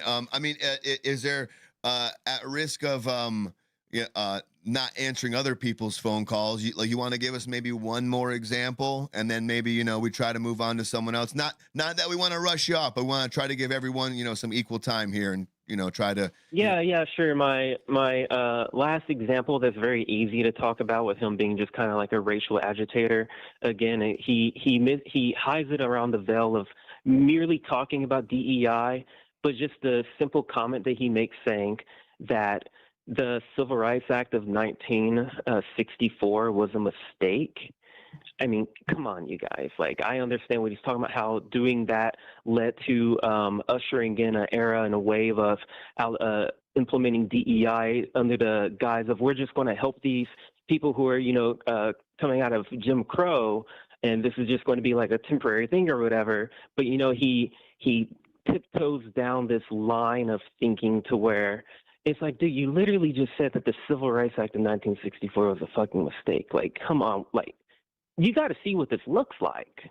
Yeah, I think he falls like, and I'm not trying to defend him, but I there's like this, when you debate people, you kind of like stick to your side, right? So like he's not maybe being fully honest as, dude, we got you, Martin. Don't worry, we did not ignore your call. Like you said, I'll be good, I swear. Like, no, we did. We're just trying to finish up with this guy. Crazy Tamale. Man, this guy's on fire, Tamale. Yeah. But now, see, dude, now I'm biting it. Now I forgot the fuck what I was saying. I'm out. No, is it the quote where he said that the Civil Rights Act created a beast, and that beast now has turned into an anti-white weapon? Talking. Yeah. Yeah. Okay. Shit, man, I won't deny that when I see that and I think of the grander scale of the war, if you want to call it, well, let's call it a war, because he lost his life fighting it. Him making that comment to fight this war, I understand what he's doing. And I'm also, once again, quasi-conceding here that I understand your view and perspective, because I can't take away that I am not you. And I have to respect that. And I can't stand on any pedestal or podium and say, I know better. Because one thing, no matter how smart I am or am not, I can't go into your mind or your heart and feel what you feel from where you are and who you are. So that I have to respect. But from my perspective, simply as that, and from whom I am, I see what he said as not quite as offensive. I see it as driving his point home even stronger with a rhetoric or language that he found necessary to make the point. I think he could have done it better, but if his goal was money, no, I was just like real quick. I think some of these things maybe he could have spoken better on or articulated in a different way. For like, I can't sit here and tell you his purpose in on YouTube, in social media was not to rage bait. So maybe there's a reason, like you're saying, like I understand that aspect. I don't take it that way, but how you are illustrating it, I can see an argument there where like, he's either A, choosing how he's saying to talk to race bait, or, it's just in the way he talks and he tries to debate and kind of stick with one side to debate his stance on it, and he's not going to kind of concede to some of the more positive things because his stance is affirmative action bad. Now I'm going to debate you and try to win why it's bad. He then cannot give you good reasons and help your argument. You're in a debate with him. So I think a lot of that came into play, as well as like the first part was what I'm saying. Yeah, no, and I agree with you. Like, I when he says these comments, I'm able to not take personal offense to this, and I'm able to take myself kind of outside and look at it from a third-person perspective. And you can look at it from a neutral perspective and a neutral lens and be like, okay, I can see where he's getting at. But in that same token, it's like, well, when you have an entire group of people telling you that, hey, man, it looks like he is doing this thing one too many times, two too many times, 10 too many times. It's like, if it walks like a duck and quacks like a duck, it's probably a duck. Crazy. I'll tell you, man, this has been a fantastic phone call. Just in the way, it's great to hear differing opinions that aren't calling ours stupid. We sat here and we were civil, and I can't screaming over. It's all downhill from here. You know what I mean? Like, you set the bar kind of high. It just goes downhill from here, man. Dude, thank you so much, Don. Thank you, Crazy Tamale. Thank you. You want to promote anything? You want to promote your YouTube? Do you do YouTube or anything like that? Feel free to give yourself a shout out. The only thing I would like to promote is tell people, if you're not into it, please research Bitcoin. There's a financial revolution happening, and just look into Bitcoin, you guys. You have to, please. Crazy Tamale, thank you so much, brother. We appreciate you. All right, have a good night, guys. Bye. Right, there, man. Crazy Tamale. All right, we can open the lines. We got someone who hopped in the chat there. It says, is that who I think it is? I don't see the. Hey, listen, background, be nice. Be nice. Who is it? It might be someone named Carl. Oh, okay. Hang on, let me put both of y'all in spotlight. Let me fix this real quick. Spotlight. Yeah, no, I'm not. I don't think he'll do anything. No, I really, truly don't. Add spotlight. Got you both guys on there. Can you hear us? Yeah. Can you hear me? Okay. Yeah, yes. We can hear you. Cool. Awesome. So I've been following Charlie Kirk since he was 18 years old. I can tell you a few things that guy just said was absolutely wrong. So number one, Charlie Kirk's best friend is black. Officer Tatum. It's his best friend. Tatum just put out a video today about it. His second best friend is Candace Owens, a black woman. That comment he made about the taking white jobs, he was proving that white people don't get DEI. We are shoved to the back of the line because simply of our skin color. And other people are given chances simply because of their skin color. He was not making any sort of racist remark or anything like that. His best friend was black. So then to go on, he said something about the Civil War thing or the civil rights thing. The civil rights thing, he made that comment because if you go back and you look in time, black families were better off before that happened. The fathers were in the homes, they more money, they went to church more. They were a better family unit altogether. But when the civil rights thing happened is when welfare started. And when welfare started, it started pushing families apart. It also does it in the white community, but it hurt the black community 100 times worse than the white community. You get it? So a lot of what he just said was based off of a liberal ideology. It had nothing to do with the truth. It was based off of his feelings. And you could tell that he was like, come on, guys. That's all feelings based. I'm not trying to attack you, sir, but I know for a fact that Charlie was a Christian man first and then a conservative. So the Bible teaches us that all men are created in God's image. All men. We all bleed red. If I was to cut my arm right now, I'm going to bleed the same color as Denzel Washington. You get what I'm saying? Yeah. My heart beats the same way. So it's what we're seeing right now with Charlie Kirk is we've seen a massive amount of political violence because ideologies hurt people's feelings. And Charlie tended to tell the truth, even it costed his life, but he told the truth up until the moment he lost his life. So I'm not trying to be mean. I am a conservative, but I was a liberal up until 2008. I did vote for Obama. You see what I'm saying? And then he failed our country. He failed me. He failed all of us. And I switched sides then in 2015, voted for Trump now twice, 3 times. So it's just, you got to understand, you got to separate your feelings out of it, because if you don't separate your feelings out of the situation, then you are going to simply base everything off of those feelings and not off facts. And the facts is that Black community is a lot worse off now since the civil rights thing and all that. I'm not saying it was all bad. Don't give me that. You know what I mean? Not all of it was bad. I agree. But we're seeing just the worst parts of it being turned into the most parts of it, if that makes sense. The Rodney King thing, say that happened, right? That doesn't represent all white people or Black people. You know what I mean? It represented political violence and tension in that area at that time. That's why you didn't see that happen everywhere. Also, the party of the left started the KKK, okay, which was stopping Black individuals. Hang on, Martin, but the sides changed over time. It wasn't, that was actually the Republicans who started it, because the Democrats switched sides, actually. Yeah, you're talking about the whole red-blue flip. Yeah. Now that never happened. You know, so and I know what you're joking. I know you're joking, but the Republican Party was created to free the slaves. We literally fought a war in this country, and we lost 720,000 people. It was the most deadliest war as Americans we fought. It was the biggest, okay? And we literally died. White men died to save Black men from being treated like farm equipment by the very same people today that are telling you that white men hate you and we want to stop you from growing. Literally, some of the biggest, richest people in our country are Black. We had a Black president. We had a Black woman, slightly Black woman, run for president. You know what I mean? Like, I don't know what world these libs live in anymore, but you guys got to quit, because your rhetoric is causing death. Our rhetoric is causing people to go to church. Like, so I don't really know what else to say outside that Charlie died as a martyr for his faith first. I mean, that's very clear based off of what we're seeing about Homeboy and what he believed. He was part of Antifa and all kinds of stuff, trans, furry, whatever.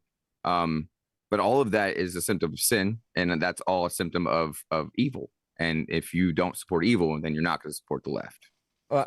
For the last thing, though, I think, like, I do believe that we've already discovered that the despicable demon that took away Charlie Kirk's life is somebody that got radicalized, and I already I put it on my, I said I'll humiliate myself on this show if I haven't already enough. If we find out he didn't get radicalized in the Discord messages by Antifa. I mean, the casings and the language that we found are literally, fascist, take this fascist or something was on the casing itself. So right. That's not going to come from a Republican. He also quoted that Italian Antifa song. He quoted. Yeah, there you go. Thank you. Bella Ciao. It said, "Catch this fascist." It said, and the one that hit said, "Bulge OWO." Yeah, the Helldivers thing, I believe. Martin, I want to ask you a question, and this goes for Eli too, and maybe anyone in the chat who can help us answer this. But I would like to know, and it's like this old thing that says, well, that doesn't mean you're not racist. Like, why can someone be friends with someone who's an opposite race, and when they use that as an example of, like, I can get along with people, then it said, well, that doesn't mean you're not racist. Like, how is that even like logical? Like, as you said, his friend was Officer Tatum. Officer Tatum is a Black man. So like it's almost like a shot at Officer Tatum as well. So what is that? Like, why do people feel the need to be like, oh, yeah, Black people, yeah, you're a Black guy, white people. Yeah, you're a Chinese guy, but you're still racist. Doesn't matter. Like, why does that mean it doesn't matter? Eli, do you want to take that first? Well, I'm not going to deny I cheated just now, and I started typing because I would like to invite, and if it's okay with you, Martin, the individual that was on the phone to speak with you. Yeah, that's fine. That's fine. And by the way, guys, I want to apologize for the last time I was up on your panel. I was a little heated. So yeah, understandably so, though. Like, I hope you know it's always all in fun. We don't need to talk about it, but I'm just sorry. Well, if you do end up watching some of the beginning, I mentioned that fucker that Gay D did his little live stream today, and I talked about everything he's trying to do. That's as far as I'll give it because I know the little demon likes oxygen. Yeah. But no, it's. I'm not worried about AD. He needs to be worried about himself. And you know what? I don't. Crazy Tamale, call one more time. No, I'm trying. I'm not. That's what I was doing. Yes, I asked him to do that. No, I know. I accidentally. I didn't mean to cut you guys off, but I accidentally exited out of Google Voice. So he was calling, but it was picking up on my phone. So I opened up Google Voice again. So call back, man. My apologies. I'm all over the place today. Oh, we all are. I know. Holy shit. Is it too soon to assign blame? Your guest mentioned Antifa was radicalizing and preaching. We don't know, but I'm staking my bets on it. Well, I will say that it's been put out already by the FBI that he was radicalized. It was leaked before it even was officially put out. Crazy Tamale, you back with us? Crowder had leaks. Hello, thank you. Yeah, welcome back. I just came back because the guy who was speaking, he agreed with the stance that black people were actually better off before the Civil Rights Act, and I just wanted to call in and re-educate him on what the Civil Rights Act actually did for black Americans, and I would like him to reassess. Can I ask you real quick? Thinking. Can I ask you real quick? How old are you? I'm 34. Okay, I just wanted to make sure. I want to see how old you were, just because I got like almost 10 years on you. So, but go ahead. Yeah, sure. So the Civil Rights Act, before that was enacted, black Americans faced legal segregation, voter suppression, and were quite literally second-class citizens under Jim Crow laws. And this guy is saying that black people were better off under that? Seriously? Can I ask you a question? Yeah, can I ask you a question?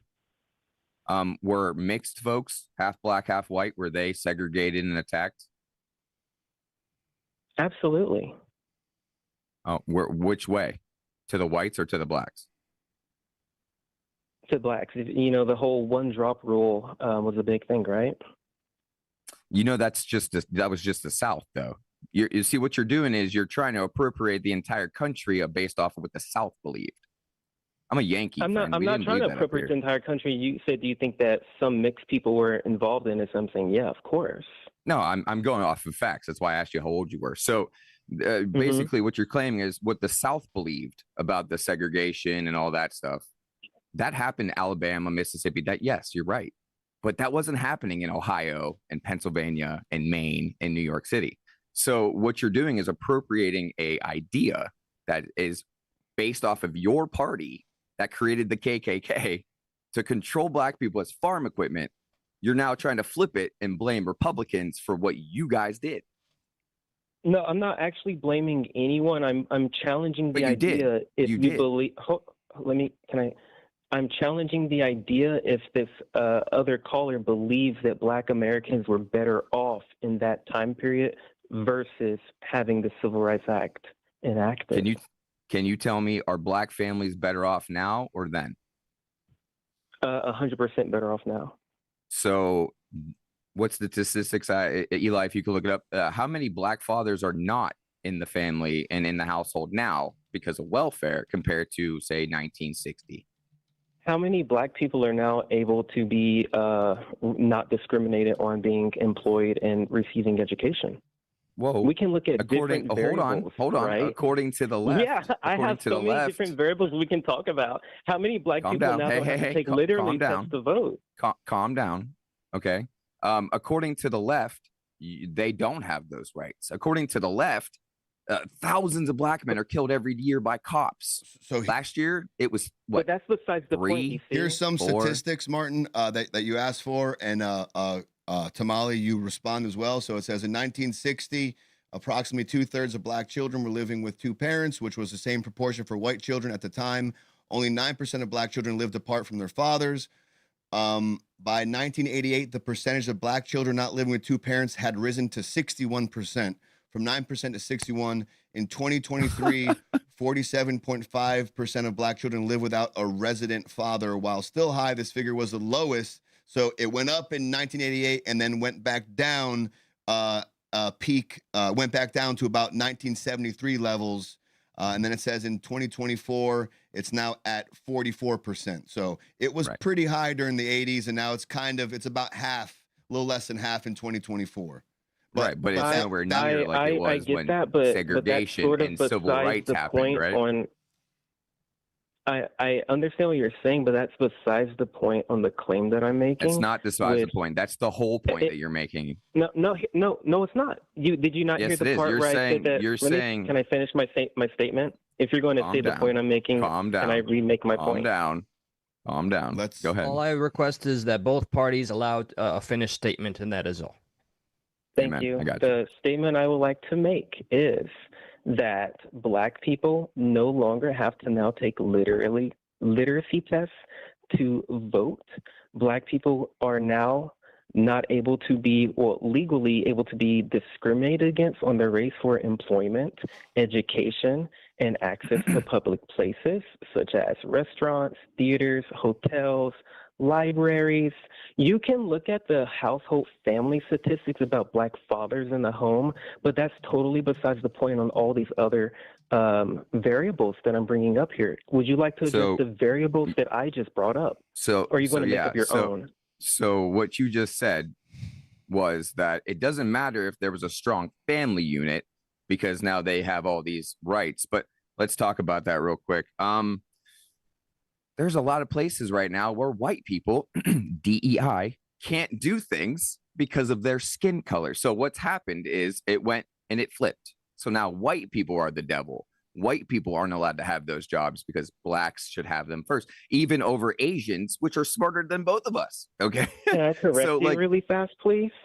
No, because you were yelling at me and asking me to let you finish, so you're gonna let me finish. I'm sorry, I didn't mean to yell. You can finish. No, but also too, let me put out to both you guys, if we're gonna make multiple points in one kind of take, we have to at least let maybe a retort for the first point, or try your best to maybe write the points down or some of that, because it does get kind of a little all over the place, and that's no one. It's just that you're telling me that I said something that I didn't, and I just wouldn't want to go on for so long on something that I didn't say. That's all.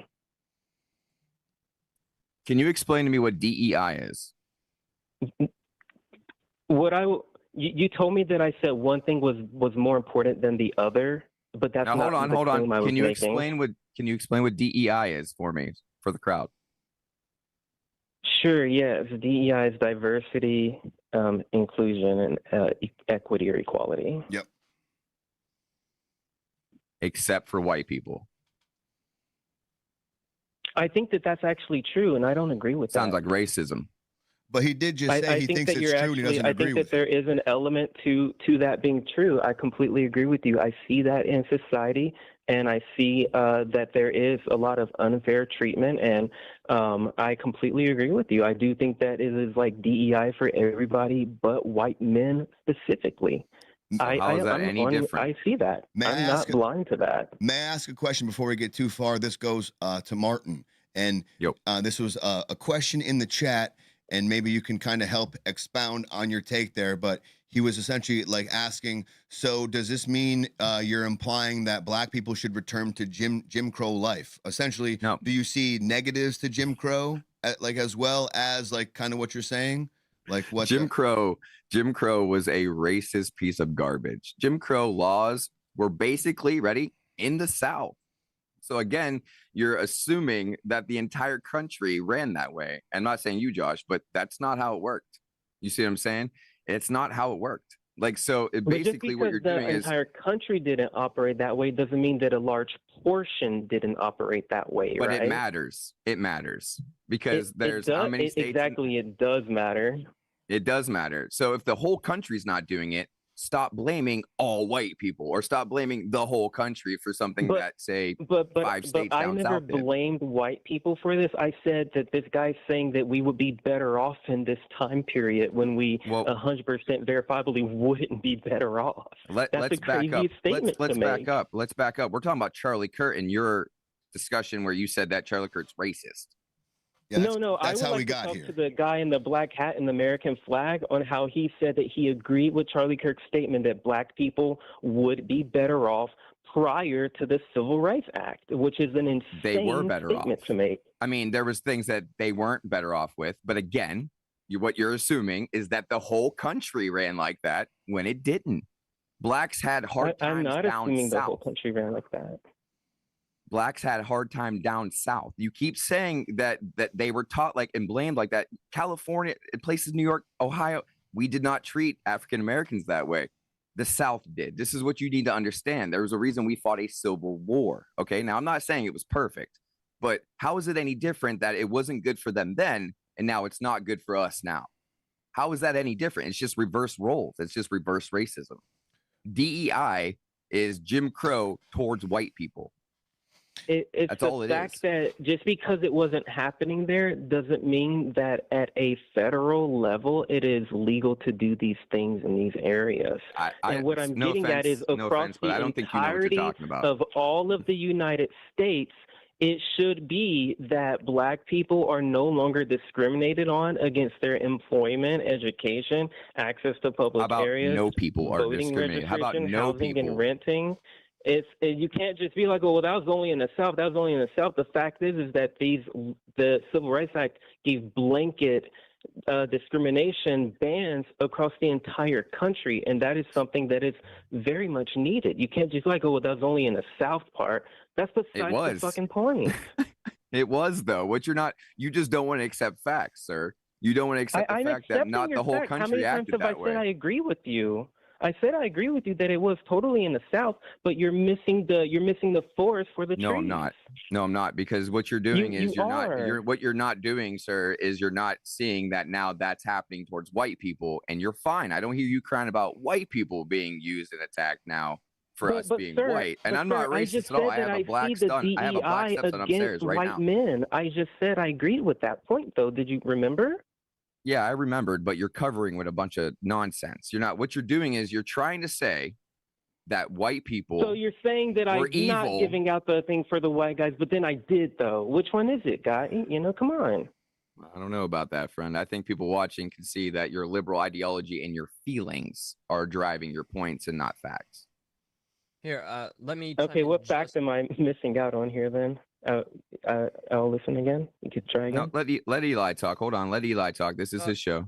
No. Well, pray if you're in the mid thought, because this is an important conversation, and I appreciate it being had here. Because again, in the spirit of Charlie Kirk, and I didn't idolize him, but I was a huge fan. Okay, the whole purpose of the show is to keep the discussions open. And yes, I am gonna go as far to say I saw some of the comments. I don't give a shit that it was radical leftist ideology that is the fucking cause of this. Okay, that being said, I do have an opinion on the matter, and I hope it's just accepted widely. I don't think that the Civil Rights Act at that time in its early inception was the thing that destroyed everything, but I do think it was a causation akin to what Charlie Kirk said. And I know I got to be so careful, but I'm too old and don't give any fucks. Yeah, you don't got to care, bro. It Just was tell a the truth. causation. It was a causation to where we are now and to how bad things are.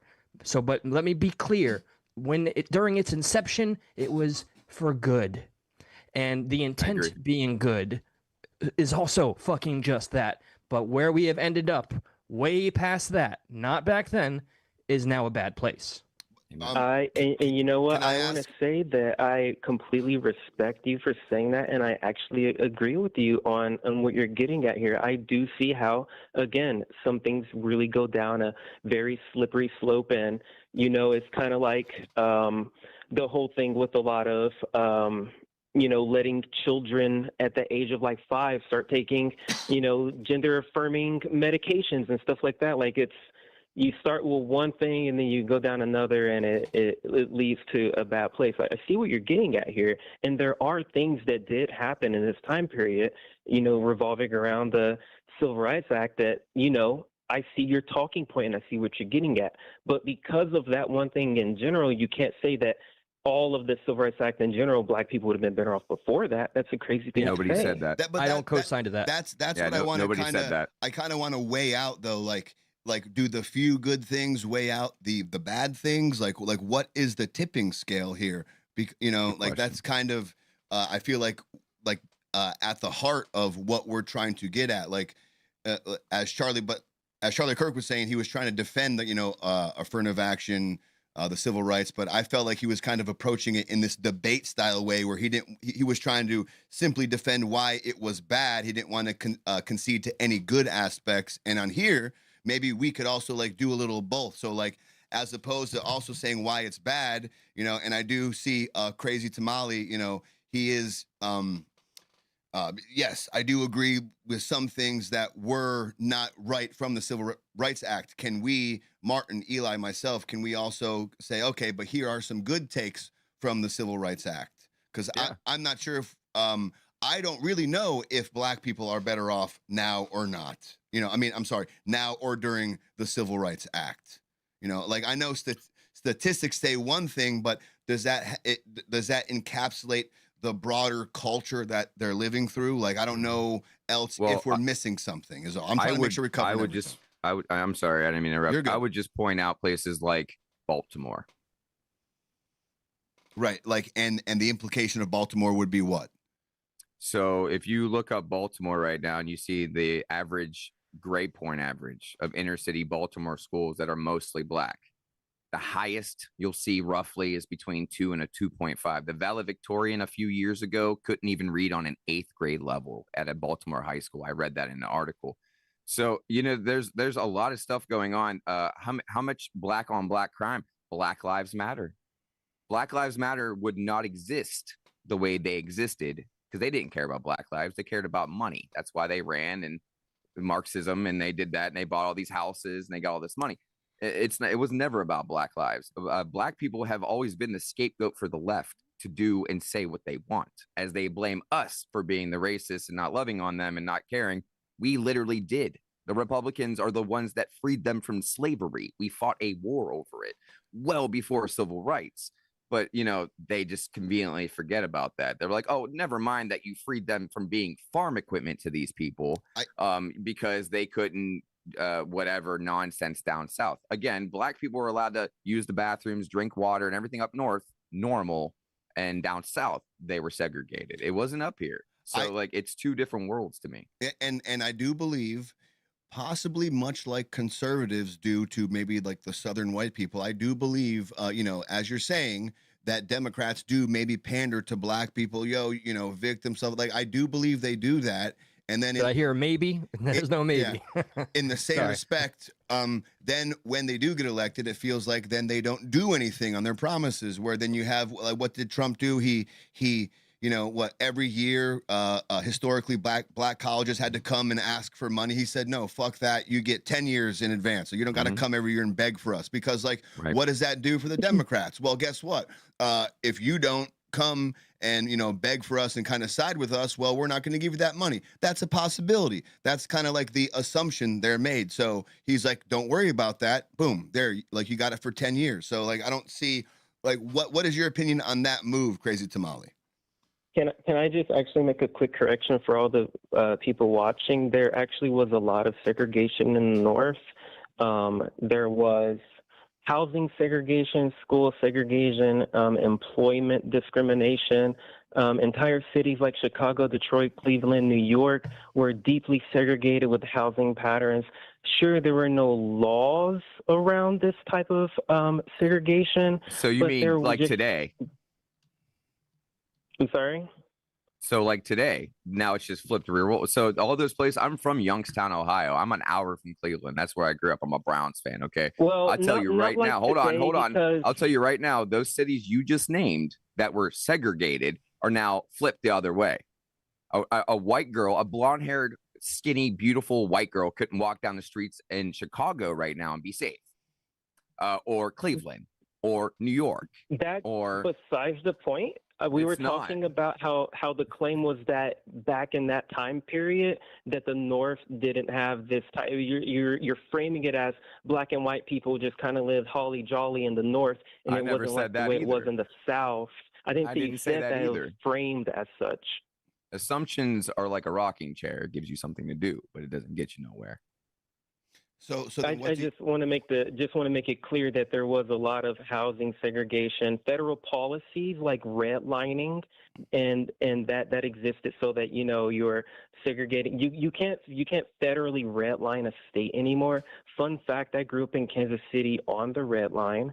That is against the law at a federal level to do now, but back then it wasn't against the law to do. Are you familiar with redlining? Right. So what just yeah, for everyone, what year do is we live? What redlining? year is it right now? Is it 1960 or is I'll it pull up the 2000, definition almost for everyone. 26? Well, I bring this up because you brought up when. Can I just my define claim was redlining that real in quick? the Can I in just the define in the redlining time real of the quick, if you Civil guys don't Rights mind? Act. Like, do you mind real quick if I just for a define moment, redlining? Josh, yes, go ahead, man. Redlining is a discriminatory practice that denies services, especially financial and housing services, to residents of specific neighborhoods due to their race or income level, originating from color-coded maps created by the U.S. government in the 1930s, which marked predominantly black and minority communities as high-risk areas. Redlining prevented these communities from receiving mortgages and other investments, leading to long-term economic health and educational disparities. Though outlawed by the Fair Housing Act of 1968, its legacy of wealth inequality, disinvestment, and segregated communities persists today. And now they changed the name of it and kind of loosened it up a little bit, and they call it gerrymandering. Well, So I don't see the gerrymandering is a little difference bit because different than redlining, Gavin but I Newsom see in where you're trying to California. go there. One at a time. Let's. Who spoke first here? No, go ahead. Go ahead. I'm gonna let the kid talk. I'm sorry for cutting you off. I was just saying that gerrymandering is a little bit different than redlining because with redlining, you're directly discriminating against giving a black family a FHA loan for housing, and gerrymandering isn't that. No, it just moves the lines of people that can get elected and their representatives that choose to either fight for them or not for them, much like AOC. So one of them is like about voting and how the voting operates, and other one's about can I get a fucking house or not. The people that you vote for are the people that help you get those things. If I go to California right now and try to buy a house, they're going to discriminate against me because I'm white. One, if I go to an area that has been gerrymandered towards a high class Democrat like Gavin Newsom, Nancy Pelosi, stuff like that. But if you go to a red state like Ohio, where I'm from, anybody can go anywhere and get a house and not be discriminated against even a little bit. You see what I'm trying to say to you? Like literally I completely DEI, see that, 100%, yeah. DEI is literally the same thing you're complaining that the redlining, that's what DEI is, but on a huge scale. Guys, real quick, whoever's calling in, give us one moment, all right? And just give us one moment. We're still on the line. We're still doing our thing. Sorry, we only got one line. I got to decline it. We still got Crazy Tamale on the line. Maybe give us just a few more minutes, okay? Sorry. Okay, guys, I didn't mean to cut you off, man. I know it fucking ruins the flow. No, you're all good, bro. I think Yeah, everybody's doing quite all right. I know. I just, I for what it's worth, I mean, as hosts, we want to just ensure that the conversation is smooth. But okay, sorry, I am kind of all over the place. Where were you guys at? Did you finish? I just want to make it clear that when we were talking about the fact that if black people were better off prior to Civil Rights Act, and then the claim was like, well, that wasn't affecting all of the United States, it was only the South. I just wanted to clarify that, hey, there was a lot of places in the North that was also segregated with, housing because of redlining, school segregations, access to public places, and all these other examples I gave. But then we kind of like went down this rabbit hole of talking about all these other things. Well, no, this because is why I brought up these claims. Much like you're claiming about that in the civil rights, that's now happened to white people. White people can't get certain jobs in certain areas in certain states because they're white. They can't go to college, even if they're smarter or have a higher GPA or whatever it may be, or can afford the loans because of DEI.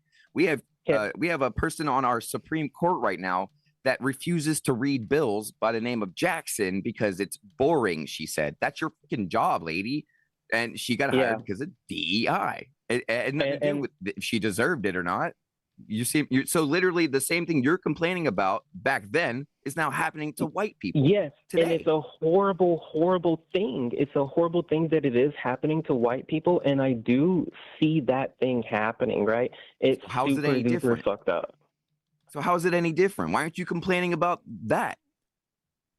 I do complain about it. I do. I just wanted to make the statement that, hey, dude, black people weren't better off prior to 1964 Civil Rights Act. Well, That's I'm all. gonna say that the fatherless homes create crime and despair in the black community, and it wasn't as bad. Crime was not as high even back then compared to now. Yeah, and fatherless homes are in all races. It's not just black races. Absolutely, it but doesn't the matter highest what color you are. percentage And also, is in the just one African final American thing community. before you guys gotta let me go here. It's not entirely that it's just DEI is fucking with white people. It's actually a class thing. It's because people are fucking poor and they want you to stay poor. It's not really necessarily about race as much as it is about class. I'm from the hood. I grew up in the hood. All right, I'm telling you that right now. And we live in America where you can be from the hood and then make yourself into something, whatever you want. So that class nonsense is if you allow yourself to stay in that class. You want to be higher class, move on. Much like the ancient Romans, like Pontius Pilate, the guy that judged Jesus, he came from a low-class Roman family and worked himself up from that to a soldier to a politician, which were classes. Okay, so you I can agree. work yourself Merit is into a very higher valuable class. thing to have in this society. You should have a good merit accomplishments and really work hard and fight for your life. Right. Yeah, everybody can do that here. Everybody. Unless you're white and you want to go to a college. That's at its core is what makes America America. All right. Listen, we have some people wanting to call in. We do have some other people on the Zoom as well. So let's do a little rotation. Martin, thank you so much for hanging out with us.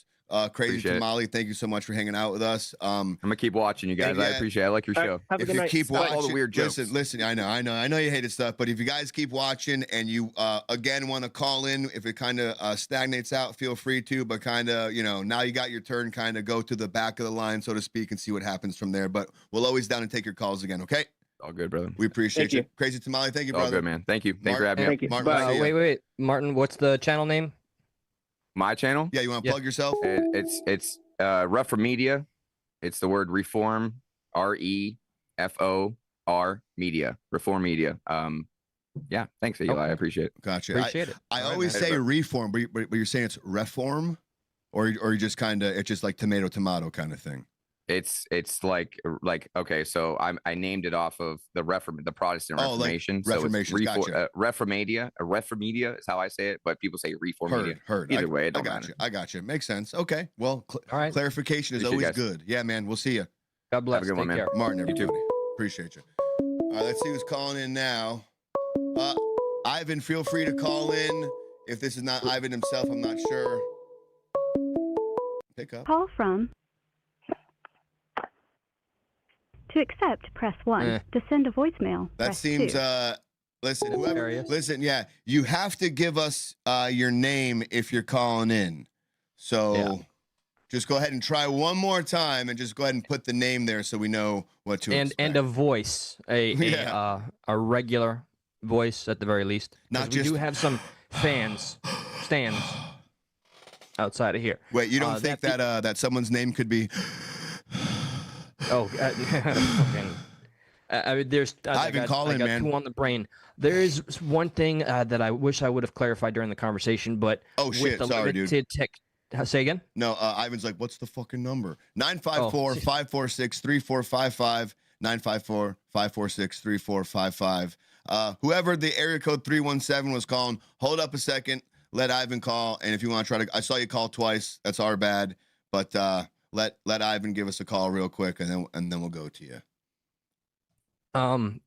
Something I wanted to say during that, but limited technology, and I didn't want to disrupt the conversation because that's what the show is here for. I want to really, really double down, even if it's not in my favor, I don't think, I really truly in my heart don't believe that black people in America were better off prior civil rights. I don't. I think it's gone far by now. All right, anyway. Is this the man that rhymes well? It is. He is I. I am him. I am him. Him and my. Oh shit! I just fucking fucked up Eli's screen. There he is. What's up? What's Ivan? up, bro? How are you doing, man? Good to hear from you, my I'm man. doing well. How you guys doing this evening? We're going. We're going through it. We're going through it. We're you guys got a good show, man. I'm happy to see you guys on. Appreciate you, I man. was driving down from Lake Worth. I figured I'd tune in, and it's been a great show so far. So, congrats on all the success. Before we get started. Look, dude. On my desk, I still have. You see this? You see this? Oh, hold on. Let me look at the screen. What am I looking at here? On my desk, steal this tape. Steal this tape too. I still got this chilling right on my desk. It's always by all my cool gifts I get from people. I got some more shit for you guys too. I just pressed up some vinyls. I'm dropping an album actually on Tuesday. That's the 16th. So yeah, Tuesday I'm dropping a new album. But I'm not gonna plug my shit right now. Okay, I got you. The topic. Heard that. All right, so obviously, if y'all been checking out the comments, I'm not like a huge fan of like Kirk. Obviously, like I feel like I probably didn't agree with probably anything the man was about, other than I do identify as a Christian, so I feel him on that end. But everything else, I really didn't agree with him too tough. But I am in no way, shape, or form down with like somebody getting assassinated like that. Like from my community, we've seen people like Malcolm X, Martin Luther King get murdered, Medgar Evers. There's tons more, obviously, Bobby Seale. So yeah, no one should die like that just over your political views. You know what I'm saying? So I don't think Kirk should have died. To me, his ideology wasn't worthy of death. Like, I don't agree with it, but like, I don't think you're powerful enough where, we got to take this dude out like that. Like, fuck no, that was completely wrong. Like, in your viewpoint, you almost, if you don't agree with him, right? If someone does that, they almost give him more power than he had before in their eyes if they didn't agree with him. You're spot on. I'm actually pissed that shit happened, because now we got to have all this like glorification of the man. And I'm not trying to diss him in death. You know what I'm saying? I understand. He was a father. He had 2 kids. So definitely much respect to his family and those who loved him. But I hate the fact that he died like that, because it's giving him so much more importance than I feel like is worthy. You know what I'm saying? I understand.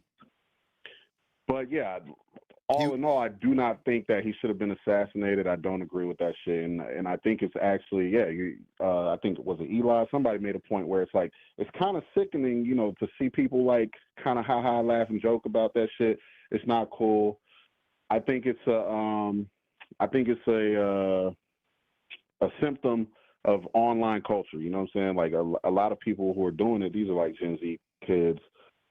They're born with the internet, so all they know is like the dark humor of the internet. So some of that shit I don't take it serious, because like a lot of that shit that you see online, you got to remember, like, these people ain't about that shit in real life, and that goes on both sides of the argument. Like, some of these folks is not really like that, and that's why I say we got to drop the kayfabe. Like, a lot of this shit is kayfabe, dog. Like, think about the real Americans that you interact with every day, that you leave your house, you go to the gas station, you go wherever, the bar, whatever. All these people is on both sides of the equation. These are everyday Americans, man. Nobody is running around doing this weird shit that you see online. So I think we got to separate what we see online to what is happening in real life, and realize that, we all kind of want the same things. Ivan, how old are you? If you don't mind me asking. I'm 37. You're 30. Okay, so like so here's my perspective on this, and this is where I think I'm not trying to call us better or the other generation different, but he's 22, right? His friend, or not his friend, but someone from high school was like, I didn't know this guy, but all I can tell you is like he was a Reddit kid, you know. And if you graduated like anywhere from 2018 to blah blah blah, then you understand what I mean. And he said he was a Reddit kid, and he got radicalized, right? We grew up without the internet. We touched grass. Now you have this generation who never grew up without. To them, the internet is real life. So then, how do you now? Problem? It's made everything worse. So how do you tell them that's not real? Like, how do you explain to them that like the radical shit they see online isn't real life? You know, because isn't real life, and that's why I'm all about. And I don't know if I got to be the one to start the movement or somebody, but this is why I'm all about the stop the political kayfabe. Like, this shit is fake. This is why I'm like, yo, like, you really think some of these people care about you, average poor person on whatever side you're on? I have the brain to know that Kamala don't give a fuck about me or Obama or somebody like that. So I want people on the other, and I don't even consider myself a part of the left, but I feel like the people on the right really be eating up the kayfabe. Like, yo, come on, dog. Trump don't give a shit about like nobody poor like that, bro. Like, it's just the facts. It's the hardcore facts. You know, like, we got to drop the kayfabe. Stop idolizing these people. Like, they are regular people just like us, except they're rich. It's about classism and all this, like, black, white, like I was kind of disgusted by the last 30 minutes where we discussed, like, why are we sitting here discussing black people this much? Like, no disrespect to y'all too, because y'all know I love y'all. But it was crazy to see 3 white people on the screen and we are discussing black people for 30 minutes. Like, this is ridiculous. You get what I'm saying? Like, and it goes back to that kayfabe stuff. Like, yo, we have to drop this, because you know what's going to happen, right? We're going to get ourselves into like a false civil war type bullshit.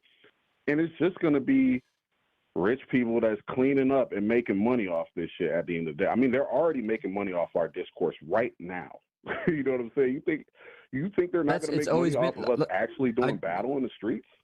It's not an important thing, but I do want to at the very least say, yes, I think it's been by design and is still, no matter who's in office, the rich are going to continue to profiteer off of the discourse or the lack of discourse of those, you know, beneath them.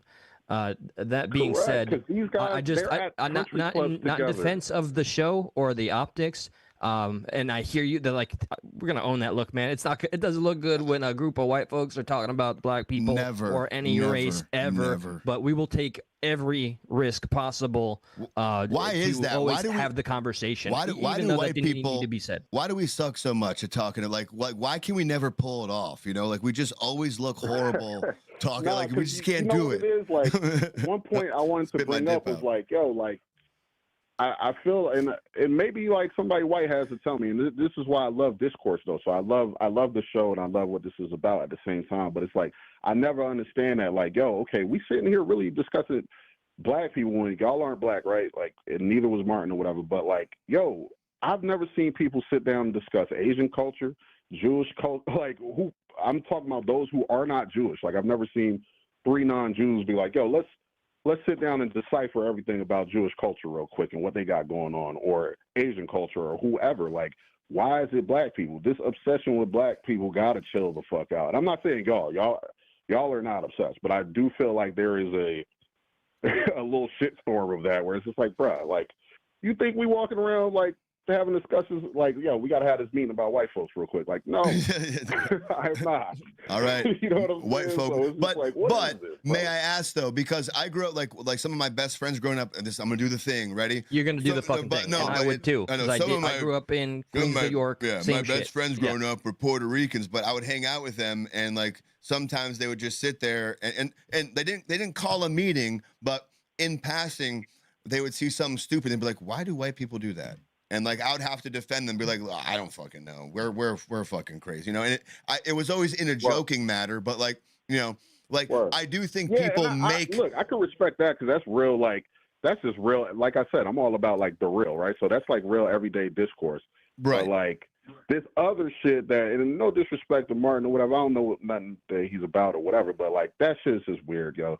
I'm not sitting down trying to get into all the facts of like what's happening in Hispanic culture and what crimes are they doing and this and like, yo, that if you don't see that you're going down a certain rabbit hole that's going to take you to a certain place where next thing you know, you in the same belief system as the dudes wearing the white sheets, then something's wrong with you. If you can't see that, that's where that's taking you, bro. Like, like that's weird. Here, just to you know what I'm saying? throw my flash in the pan real quick.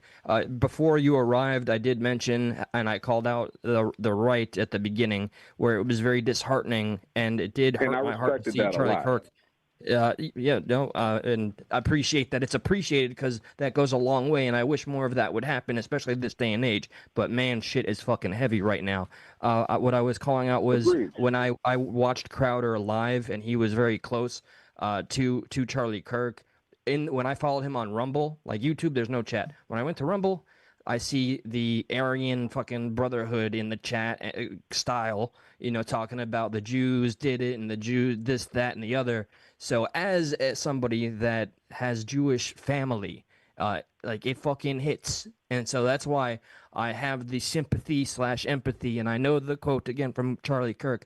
And that's why I can appreciate everything that you and crazy, the blessed Crazy person Tamale that was on with us, Tamale, can say, because you have to try your best to see or understand that you can't, no matter your best intentions, you can't feel from someone's life experience through their heart and all the differences.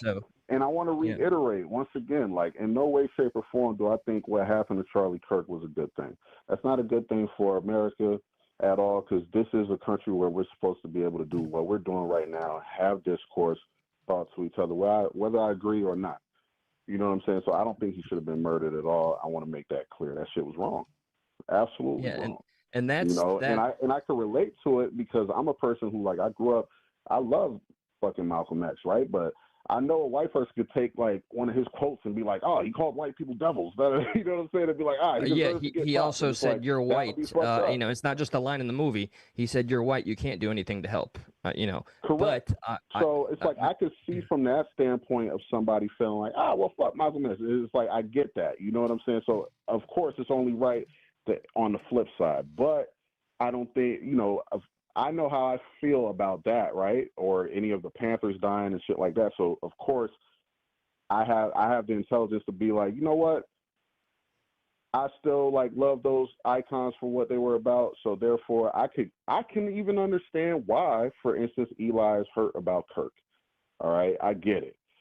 So that's why it's like, nah, there's no way I would be like, yo, this dude deserves to die. You know what I'm saying? So I do think that rhetoric is wrong, and it's dangerous. It's just, it's very difficult. Like, let's say you're on the side and on the side of the people you see, saying these things. Like, if you then call them out, immediately they go to, well, what are you on the right? Or what are you, a Charlie Kirk dick licker? It's like, no, dude, can't you just look past all about being a human? It's not about, exactly, being a bootlicker to him or whatever. It's about being human and realizing, no human should die over their opinions unless they're in a position of power, like a president or something, who can enact like, okay, go bomb this place. All right, that's different. But like, this guy was just a speaker, so he didn't deserve to die over that. But I will say, and he was speaking with people who he disagreed with, like, at least in the moments, speaking with them, those who he disagreed with. He was never rude. Maybe things got heated, but debates get heated. You know what I mean? So it's just like, it's someone who at the very least wanted to have this dialogue, this discourse with like the quote opposing side. And it's I partially respect that part too. Other than my main issue with him is like a lot of the race baiting shit and some of his other opinions. But I do agree with what you just said. And then I have a point to make too. Like, I think back to the Gen Z thing that we said, right? And this is on all sides of the argument. So with Gen Z, the thing is, and it could, because they're terminally online, and I see this a lot with hip hop culture too, right? Because these kids, they'll get online, they'll get on Reddit, right? And let's say rapper A is beefing with rapper B, right? And this shit is spilling out into the streets, like they're going to war. These kids will be on Reddit, like literally talking about this shit like it's like the new Marvel movie. They're like, so and so got shot last night. Is rapper A gonna get his get back? And then his fans is pumping it up, and it's like, yo, this is real lives being taken, and they're talking about this shit on Reddit like it's Spider-Man versus Captain America, right? Like you it's know a what I'm football saying? game. So that thought process still travels up towards this stuff right here with the Kirk shit. This is not real to these kids. You get what I'm saying? And then some of these kids ain't been through shit. And I forget who said it, but I think the quote still holds true today. But politics is downstream from culture. So if the culture is, like you said, like Spider-Man and this and that, and they're picking sides, they're doing teams, it only makes sense that now politics will eventually turn into that, which it already has. It's already tribal enough. And in my opinion, some people take politics almost to like this religious point where it's like this is my identity, this is what I believe in, and I find that to be more on the side who do not have a religion. Yeah, we actually touched on this point. I think fantastically last episode. Please, anybody that's here, please feel free to check it out. I'll make a quick synopsis of it, where basically, and I don't want to defend religious zealotry on the right, even though that's not really one of the major topics at this current point in our social pop culture, is that the right has, the Bible, the Christianity. I have recently finally given up my atheism. I believe in God, but I don't call myself a Christian. That aside, I have kind of co-signed to the fact that the left, thank you, that the left has almost, since they have no faith, that's a large generalization, since I would suppose the majority has no faith. When I was liberal, I was an atheist, but that doesn't make it like 100% always the case. They seem to grasp on to the ideology of their politics as their faith, making their politics almost 100% fucking off-key zealotry. And that's what I've been seeing a lot of, and I'm heartbroken that I can only count. Yeah, I'm not denying that, but I'm seeing, I have to concede to myself that I am seeing it more predominantly on the left being louder. However, okay, yeah, it absolutely exists on both sides. Actually, let me even take that back, because I ain't gonna lie, I'm Christian, but the conservative right, like they're super duper, like they pump that Christian stuff heavy. Ivan, you're spot on. The conservatives definitely tie conservatism in with religion, so you're not wrong there. But yeah, I got cousins. But here's my go to. God, no. You go first. I was just gonna say, I got cousins who, because they're like super religious, right? They go to church like every single Sunday. They go to other church events. Because of their religious ties, they are now conservative right. It's just strictly based off the religion that they have. You know what I'm saying? So I ain't gonna lie, the right is super tied in religiously as well. It's both sides. You know what I'm saying? And here's the different point I want to make, and it's because the right has religion. And so here's my point: is, in my opinion, in my stupid, dumb, white guy opinion, you are dumb. I know, very dumb, and dude. By the way, very pale, very very pale. The sun is not my friend. Yeah, red face. Fucking, we're gonna get the Native American to cancel us next. Go on. I just Bidened out. Yeah, I did it. I knew. Damn it! I shouldn't have gone for that one last gotcha joke. Fuck. Oh wait. Okay. Wait. What we're just talking about? Fuck. Okay. Help me out here. Come on, boys. Help me out. I interrupted with my fucking joke. I had to get my joke in. What was the last thing you said, Ivan? My apologies. We were talking about a religion identity. Okay. I got it. Wait, Josh got it. Josh got it. Wait, go ahead, Josh. It's not. Josh, go. To me, it's Josh, not go. just the left. No, don't cut him off. I got it. I got it. Don't cut him off. You got it? Oh, Josh. Okay. You talking to me? When you attack the right and you attack their when you attack the left, they take it personally, right? When you attack the right, in my opinion, you can attack their political beliefs, but they can then fall back on their religion. They have their religion to fall back on. Whereas the left, the faith. When you attack the left, and if they're someone, because I know some Democrats who are religious, of course, but a lot of them are. Yeah, because I was going to say that I think we're falling back into kayfabe, because it's like, bro, like if I'm being real, ideologically, I fall more left, but like I'm Christian. I go to church often, I know tons of people that. But I feel like you're the exception. The Trump side, and they're Christians.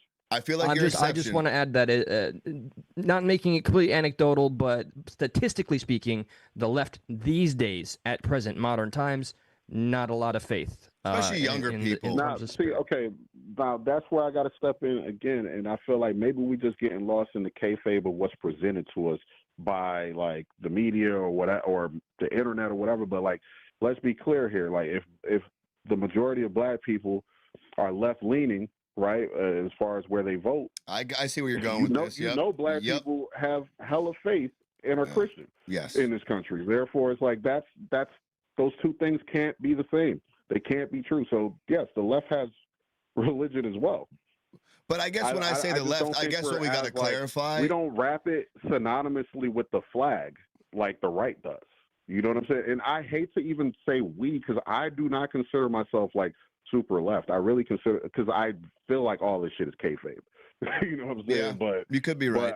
But as someone who's around the left like a ton, like that's just not true. They have religion as well. But I do feel, I guess the problem is, will be atheists in this country, and that's not true.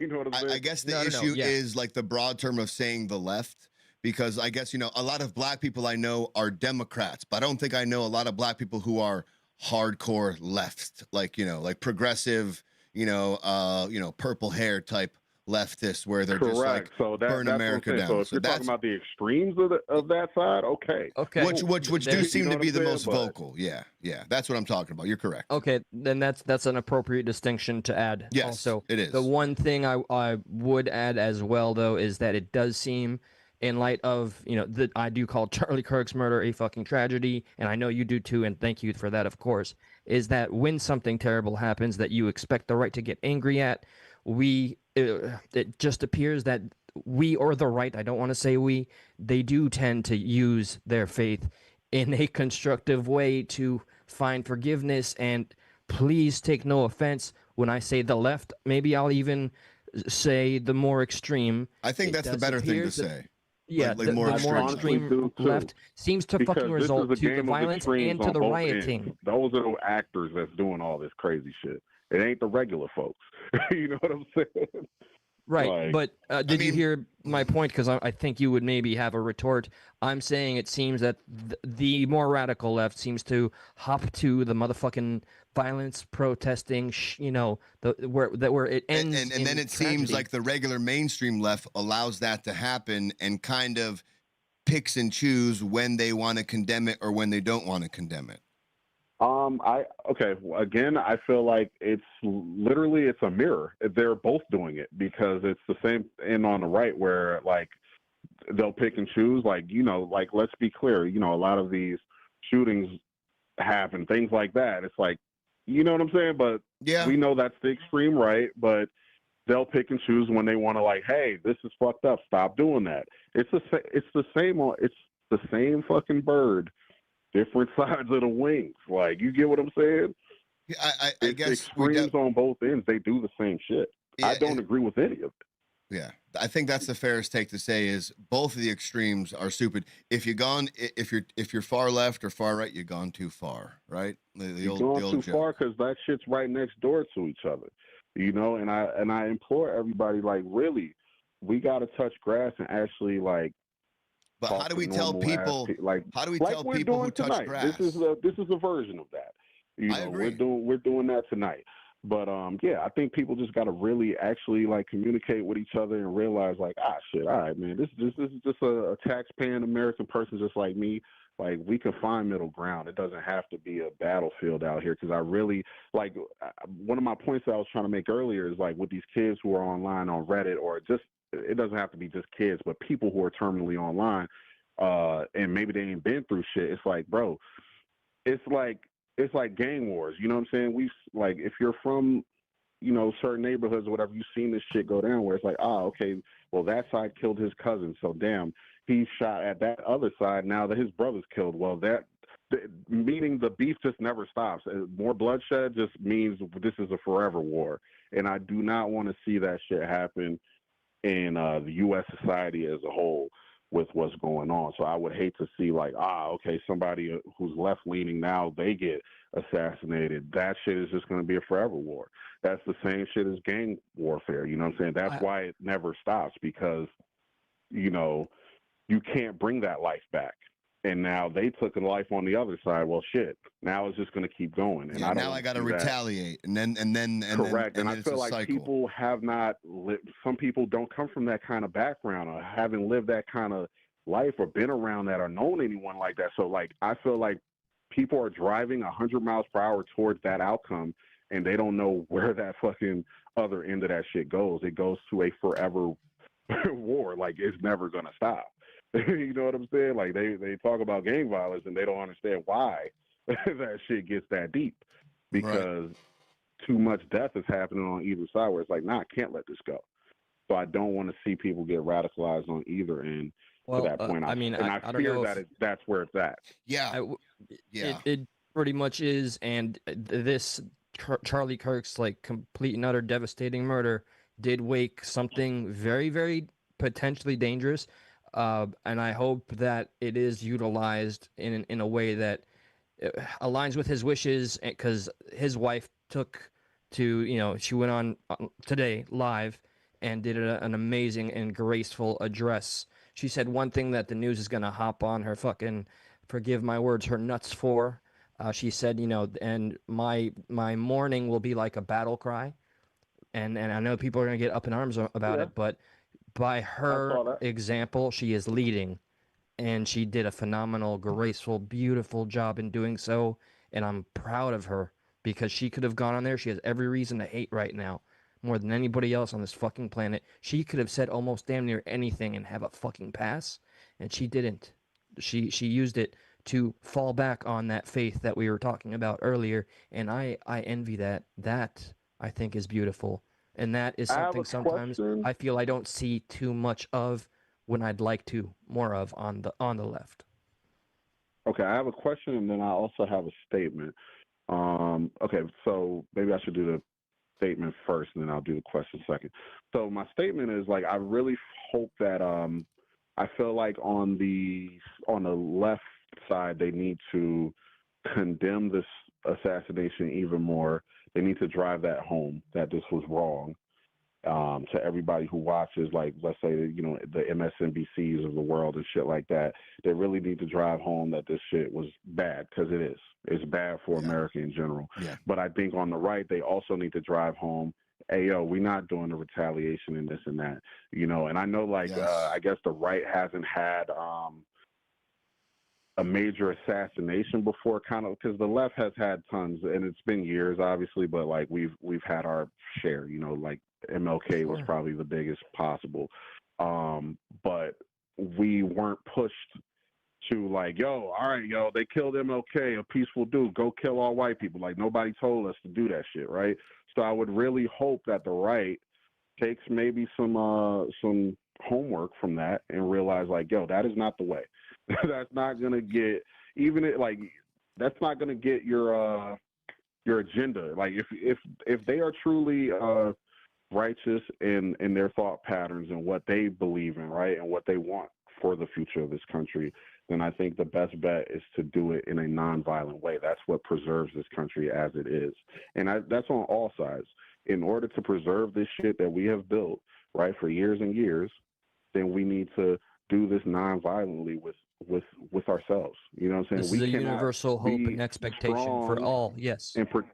We cannot be strong and protect this nation as a whole when we got a lot of beef outside of the U.S. Let's be clear. You know what I'm saying? China's working, Russia's working. These countries are working. Okay, we cannot. They want us to be fighting against each other. Exactly. So we need to be smarter than that and realize this is not the fucking time. We need to come together.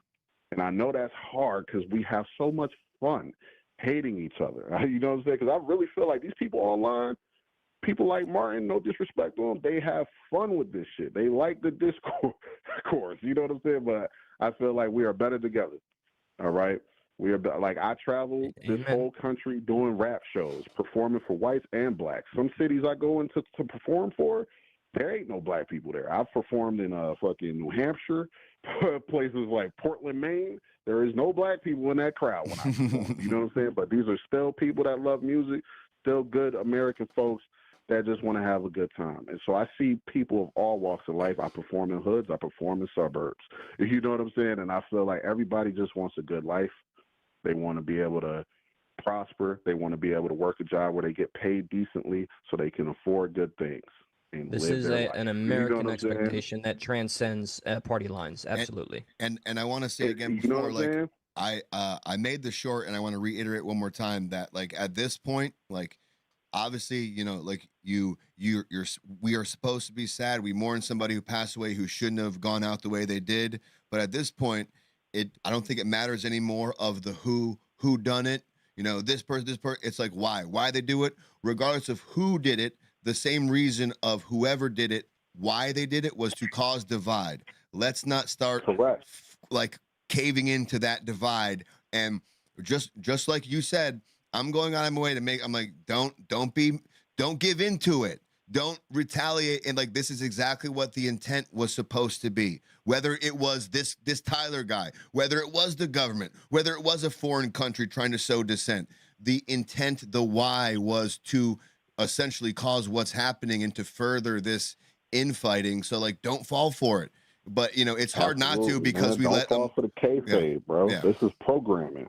This is, you know what I'm saying? Like, you got to think somebody has stuff to gain off this, whether it's elites in this country, like the 1%, or whether it's Russia and China clicking up with these bots. Like, you think they don't have people online with profiles stoking the fire in the comments? We already know for a verifiable fact that they are deeply invested. That you're mad at probably they're deeply invested, and they're a part of all of our technology and almost all of our technology and applications to see dissent. So yes, this would serve a deeper evil that is a threat to all of us as Americans and human beings within our own parameters of this country. We gotta see all the bullshit for what it is. You know what I'm saying? Like I said, I don't think any side is all the way right. The left has definitely done some bullshit, but definitely the right has as well. We need to put our fucking battle swords down, get together, and realize, yo, we need to just take this as an example. Like, I would love for his death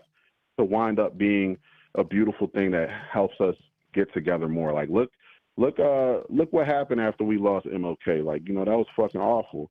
He didn't have to die like that. This was a man of peace, right? But we got some beautiful things outside of that, because I feel like lessons were learned on all ends.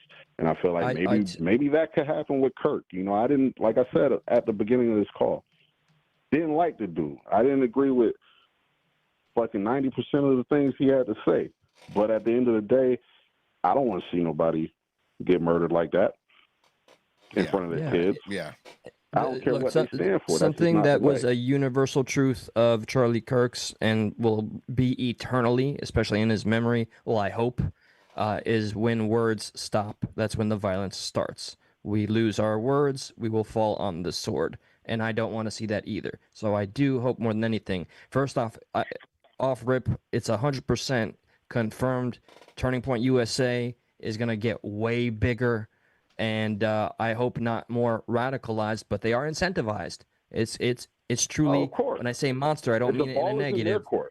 Yeah, I mean it does almost feel that way. We'll see, but let it be just fucking confirmed and not lost on anybody's ears or eyes or anybody that happens upon this live in the aftermath. The ultimate goal here is to maintain the dialogue and not fall to just our swords. We need to keep the conversation going.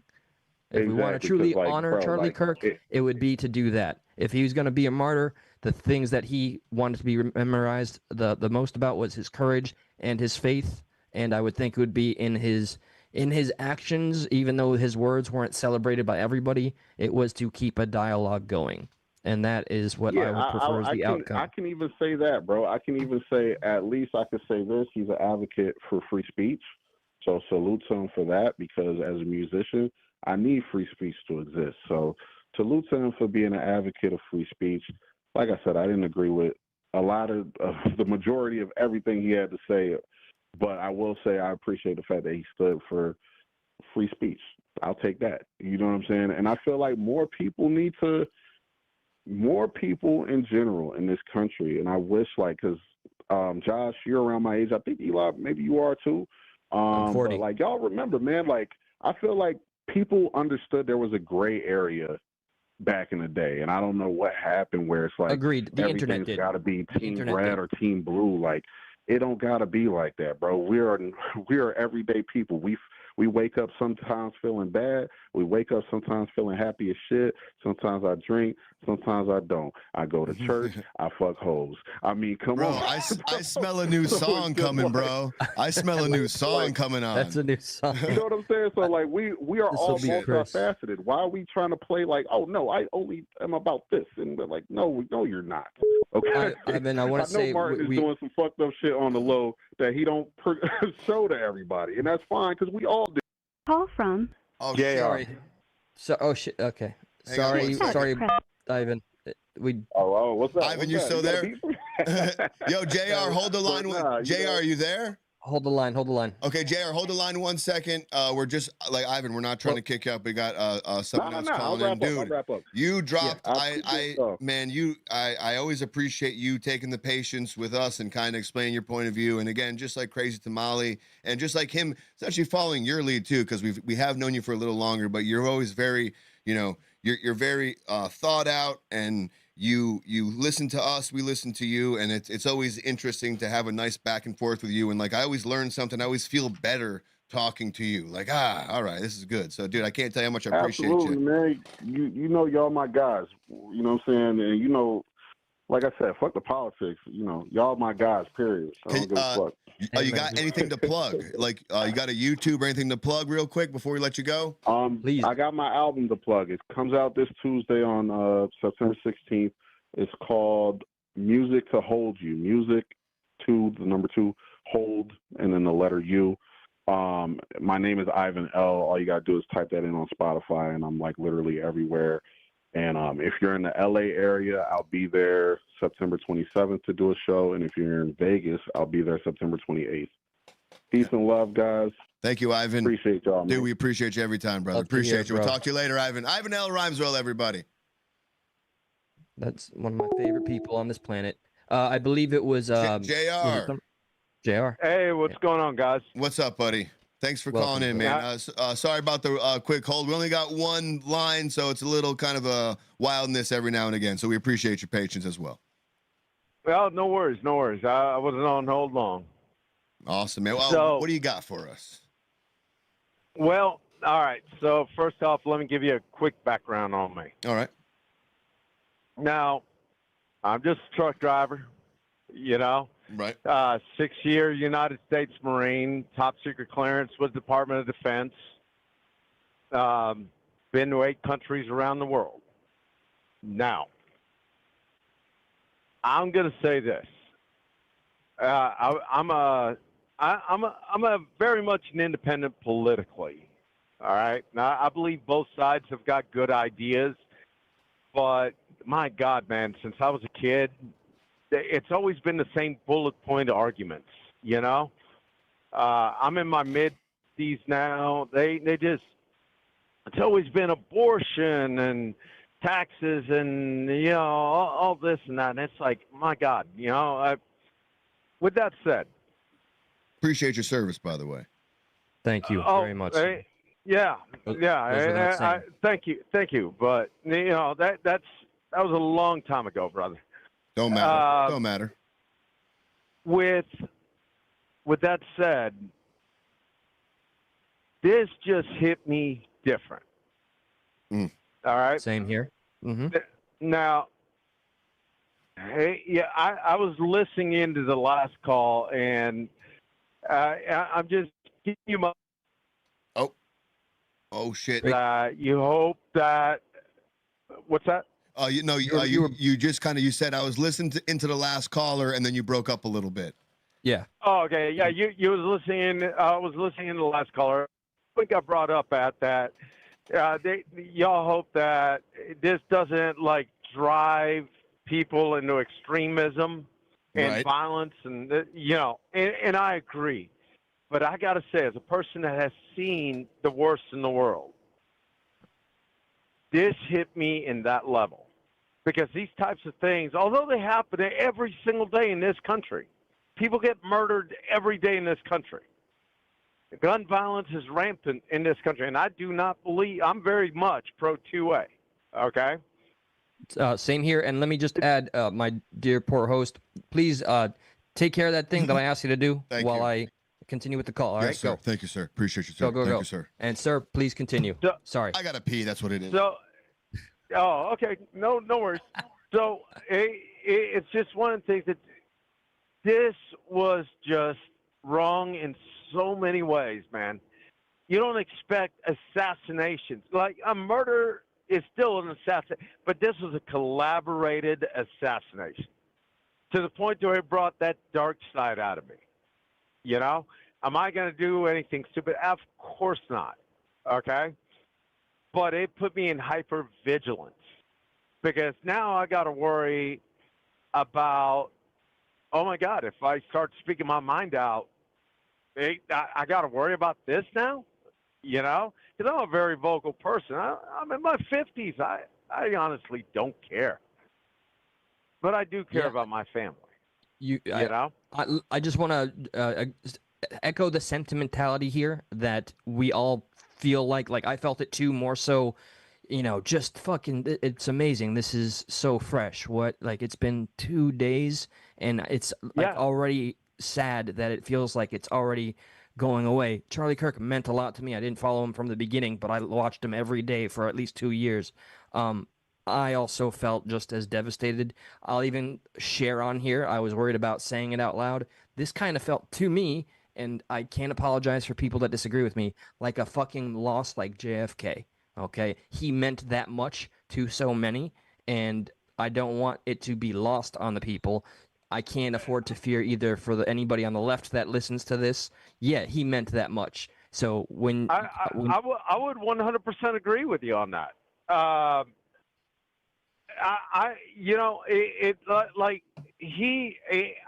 modeled myself around him where I welcome open dialogue. As a centrist, my opinion can be persuaded as long as you bring facts to it. You know, I'm college educated. I do have a bachelor's degree from the Arizona State University. Yeah, go Sun Devils.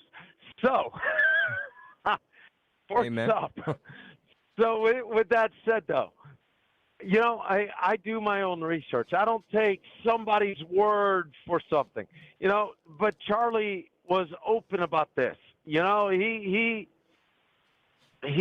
would give you the opportunity to, hey, you come at me with facts, I'll come at you with facts. It's respectful. You know, they took a life in a way that I have not seen since 1993 in Colombia, when the cartels were running rampant, you know? Absolutely. And, you know, again, that's funny you say that. Like, if you don't mind, it's funny you say that because I think the show we did, 2 days ago, yesterday, whenever it was, I was talking about, like, unfortunately, because I had the internet growing up, every now and again you stumbled across sites called LiveLeak and Rotten.com, and like I've seen a lot of shit I probably shouldn't have seen, right? And seeing the Charlie Kirk thing, and I said this before, maybe it's because I've seen him do these events so many times before and then see him go out that way. And I said this at the beginning of the show, I did, but like just to see the amount, like it was so gory. It was more. It was more than I expected. Because at first I just saw the far away hit, right? And like I saw him react, and as everybody was talking about, it was like, oh, he's stable, blah blah blah. And then I saw people in some group chats I was in, like talking about, you know, the up close video. And I was like, what the fuck? Show me the up close video. And dude, when they sent me the up close video, I was just like, nope. Yeah, you just knew. Nope. Yep, you just knew. The amount, like the only time I've seen that happen is when somebody gets their neck like with a knife or something like that. You know what I'm talking about? And they hit that jug, like, and even then, you know what's coming after that is the full thing's coming off.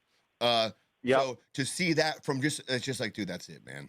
Like, you know, like and then to see the left, and I'm not putting all Democrats in this, or I'm not one of them. Both sides have got their extremists, and evil is evil, wrong is wrong. It knows no political alliance, but to see people celebrating it, that's another thing that took me to another level, to where I was a centrist. Now I'm more in the right, and again, I'm a Gen Xer. I do not mind getting physical. I just don't. Hey, bear with me 1 second. Bear with me 1 second. I'm going to put somebody on hold, and I'm going to come right back to you, all right? Call from Lansing, Michigan. to accept. Michigan, give me 1 second. We're going to wrap up with the caller, and we'll be right back with you, okay? Okay, thank you. Thank you. Sure thing. All right, we're back with you. Sorry, man. No worries. So I'll finish it up with this, and that was that for them leftists, that they love throwing words around. You know the ones I'm talking about. They love throwing words around like Nazi and all that. Just because you disagree with them, you know what? This action here is literally the definition of fascist behavior. And that is exactly what the Bolsheviks did during the revolution. Yeah. Oh, we don't act like a Bolshevik? I'm willing to deal with a Bolshevik. Oh, you don't like? I don't like your speech, so I'm gonna, end you. It's like, damn, right. man. Yeah. I'm sorry. A caller again. What was your name? I've stood up for this country once, and I'm willing to go down for this country and its values. A caller. I'm so apologize again. But what was your name again? I want to be respectful. Oh, JR. JR. That's right, JR. Yes, JR. Man. Yeah. You're you make some great points. You really do. Anything to kind of if you could put a bow on your thoughts tonight, just to kind of leave the people your final thoughts, what would that be? And then we can get on to Michigan. But dude, thank you so much for calling, man. We appreciate your service. Truck driver is a very admirable job, and I'm glad that we can give you a little, hopefully, just a few minutes of entertainment while you're doing your thing, man. So we appreciate it. Oh, dude, you guys are great. First time listener, man. I'm digging it. Appreciate you, man. Bless, man. Thank you. All right, brother. Y'all have a good one. You too. No. Wait. Did you have the final statement? Bow it. Don't just go. Bow it up. Okay, no problem. Bow it up. It's like this. Back in the old school, we had sticks and stones. They don't want to go to stones. They just don't. We are a different breed. I don't want to see this happen. I don't, but I'm willing. Right. Anyways, love y'all, and I do. I hope that we all come together. I really do. That's really what we need, because I guarantee you, Charlie Kirk, him being his religious self, him being very Christian, I guarantee you he would tell you, do not act out in violence. I guarantee you he would tell you, him being who he was, that's for God to decide. That's for them to judge me. It's not for you to judge them. That's on him. So they would want you to move on. They would want you to continue his thing. And he would not want you to act in a way that kind of negated all this shit he accomplished, in his short 31 years while he was here. If anybody on the right acts out with this violence, with this vitriol, you're going to ruin this man's whole purpose. You're gonna poo on it. Dude, my oldest son is 31. Yeah. Right. See, yeah. I honestly believe that has something to do with why I feel the way I do. For sure, dude. I can have that legitimate conversation with anybody, but it's heard that. It is. It just hit me different. Anyways, love you guys, dude. Hey, man, we appreciate you calling. Thank you so much, JR. We'll talk to you soon. Okay. Appreciate you. Michigan. Thank you for hanging out with us and bearing with us while we were speaking to JR. How are you on this fine Friday night, early Saturday morning? Well, I'm still just crying and crying. And I've been sitting back thinking that, God's going to take this awful, evil act and turn it into a huge blessing. And I believe that we're going to see more Charlies popping up, and this nation is going to turn to God. I just feel that because Charlie was just one of God's greatest warriors, and he put it out there that, God first, family, faith. That's what we were built on here, and we're going to have. May I ask you? Did you see his lovely, graceful, beautiful wife speak today? No, I did not. I had to work. I haven't seen any of that. I would love to see that. Where would I be able to find that? She was live, so you can find it easily because she was on every news channel, and she did such a great service to Charlie's memory and what he would hope for. I cannot believe, I said earlier in this live stream, if anybody would get a pass for spitting the most vile, vitriol, revenge-wanting, blood-seeking kind of hatred and bile, it would be her. All right? The children and the tragedy, unmistakable. And what I've been seeing about, how the people on the left have used it as something to laugh at has been nothing short of sick. But if you watch her, I promise you, as I did when I watched it with my father tonight, it will lift your heart because she very much acted within the spirit of Jesus Christ, God, and Charlie Kirk's memory. It will help you in your mourning. I promise you. Please seek it out, and it will help. I just wanted to add that. That's on Charlie Kirk's YouTube channel, correct? It was televised everywhere. Okay, I it was my thought it was on his channel. You just gotta find, type it wherever, and it will pop up. Just Turning Point USA. Michigan, give us 1 second. I got to put somebody on hold. Bear with me, just like I did with the person with you. Hang on 1 second. Call from Matthew from Kentucky. Matthew from Kentucky. What's up, brother? You are live. Give me 1 second. We still got Michigan on the phone. Bear with us, and we'll be right back with you, okay? All right. Thank you, sir. All right, Matthew. Michigan, can I, let's be formal, and I'm sorry, I did not get your name. If you don't want to give your first name, that's fine, but I feel like I missed it when you were saying it, so I want to be cordial and not just call you by your state name. Okay, yes, that's fine, sweetheart. My name is Cora Anderson. Cora? No, you don't got it. Cora, like Kora? Cora? Correct. Okay, cool. Well, it's a pleasure to formally meet you, Cora. And your name, sweetheart? I'm sorry. I am Joshua the Third Tomlinson Anderson, and this is my partner in crime, Eli Donaldson Craigerson. So my name is Eli, and I do want you to know, Cora, that this channel we strive for it to be a community. Please feel that you're always welcome here. And if I have a channel too, I try to be very interactive, so please feel free to utilize this space as somewhere you can speak freely, safely. I just want you to know that, and you're not alone. My name is Progressive Patriot. If you look me up on YouTube, you will find me.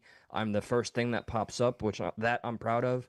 But I'd like to maintain a conversation. I hear the sorrow in your voice. I recognize it. I've been feeling it, and it feels very crazy because it's kind of off and on. But when it's on, it kind of is blinding. But just know you're not alone in your grieving. You have a country with you right now. And definitely, Cora, check out Charlie Kirk's wife speak. And I think, as Eli said, it's going to do a lot of good. Just as we did JR, if you want to put a bow on things, because we do got to get on to Matthew. If you want to put a bow on things, just kind of give your final thought. Now's the time to do it.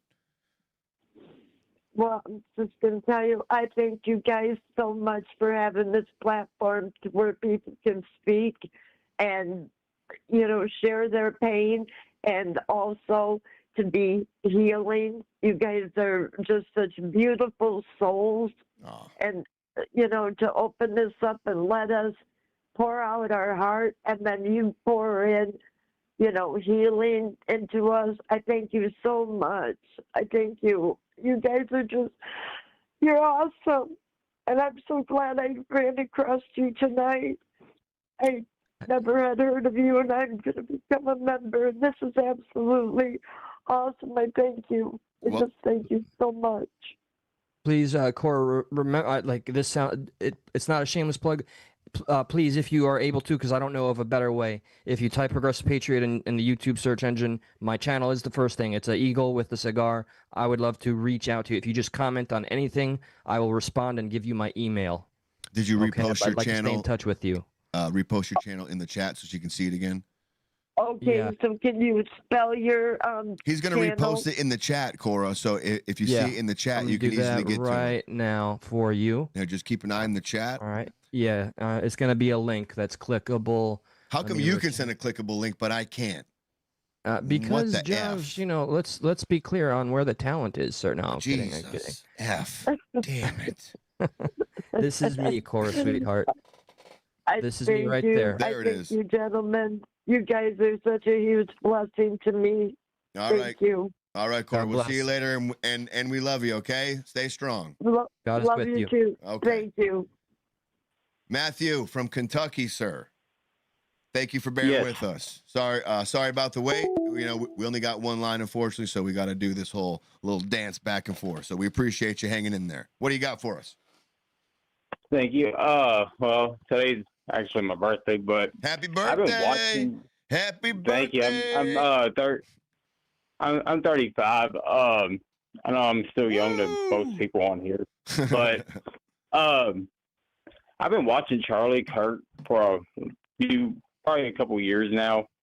I am a child of God, and I love how Charlie stood on the Word of God, but never used it to like his views.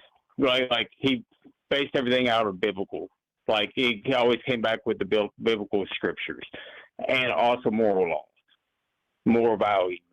I've been crying, and the flesh has been like, we get into that fleshly stuff and thing, and I gotta get out of the flesh and look back at the spiritual reality of what's going on, and that's called evil versus good.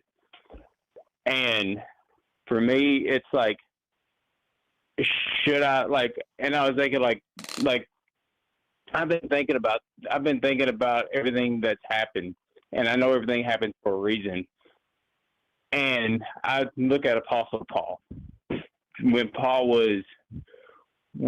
Apostle Paul was Saul, before he became Paul, what did he do? He went and killed the Christians. He martyred the Christians.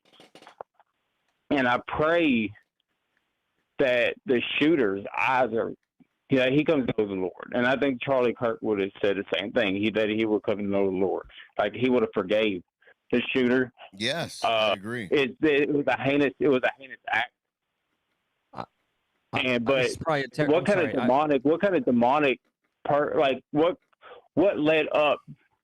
I just ponder on what happened in that person's life until where he shot Charlie.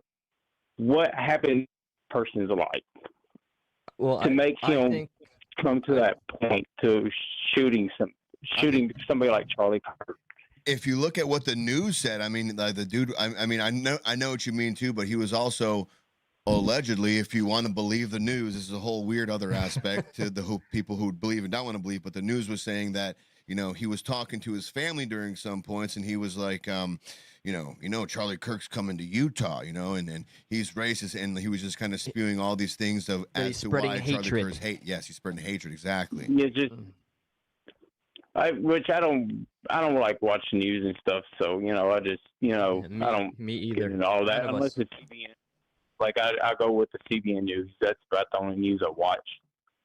But this was from like the actual press conference. Like it wasn't like Like it wasn't like the news putting in like a news anchor opinion. It was just strictly like the governor of Utah talking about like they got him, what was said on the casings, what he was talking about on Discord, and what he spoke about with his family as to why they are concluding that this is their suspect, kind of thing. So we are going to get damn well better be soon. What was in those Discord messages, and I've already staked. Well, they said a few of them. My strong opinion that it's clearly going to be some Antifa rhetoric. That is a strong belief that I find it almost impossible to be wrong on. But if I am, please subscribe, because I'm gonna fucking humiliate myself and punish myself if I am. But I'm that confident. That's pretty It took 1 year for this kid to get this radicalized. It is my personal, not professional opinion, my little stupid me opinion, that it took this 1 year of him and maybe rebelling a little bit from his family being Republican. His He family rebelled did against that, say went away for 1 year at a university. Who knows what he heard and what connections he made, but it's clear within this Discord, because he made some of the plans of the drop of the rifle in the Discord. That much we know. We're going to find out that he has some fucking connections. His family did in say, that area. And what last thing, sorry, what sense would it fucking make for a right-wing person to kill, to destroy, and end one of our champions? Makes no fucking sense. This is Occam's razor right now.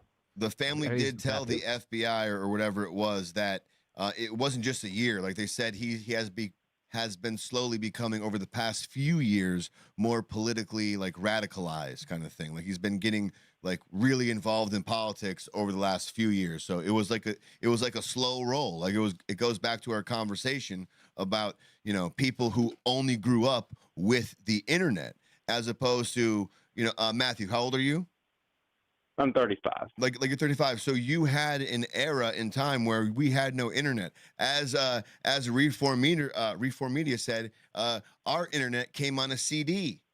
Like we got AOL, like AOL 3.0, and you put the fucking CD in, and it went bidoo bidoo bidoo bidoo. It did all this fucking noise and dance, right? And then we had to rewind that DVD. Right. Tape, not a DVD tape, but the VCH, VCH. Right. We had tape. We had to rewind the VHS. Tape. Exactly.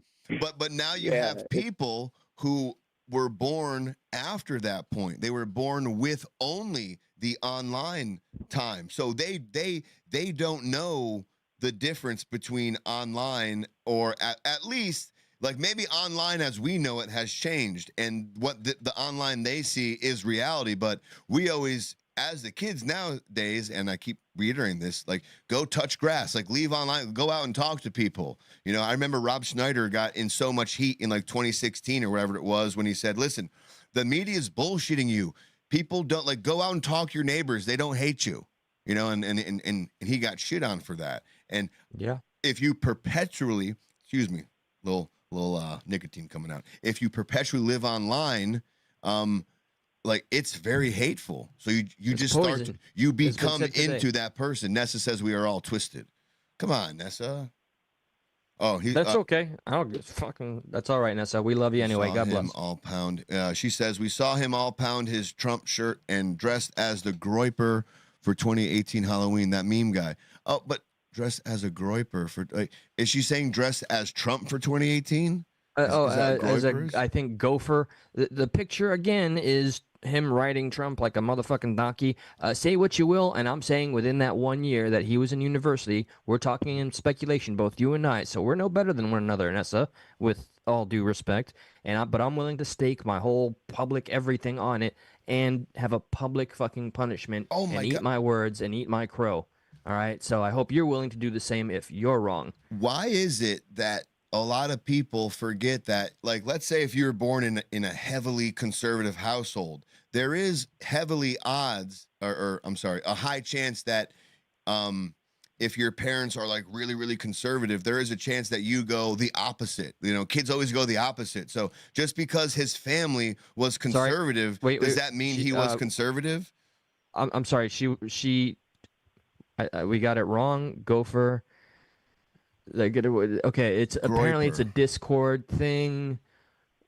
I keep saying fuck. I missed it, but she clarified. It means a PDF file. Discord weirdo, basically. Okay. Who's that? Trump or Charlie Kirk? I think she's referring to the shooter.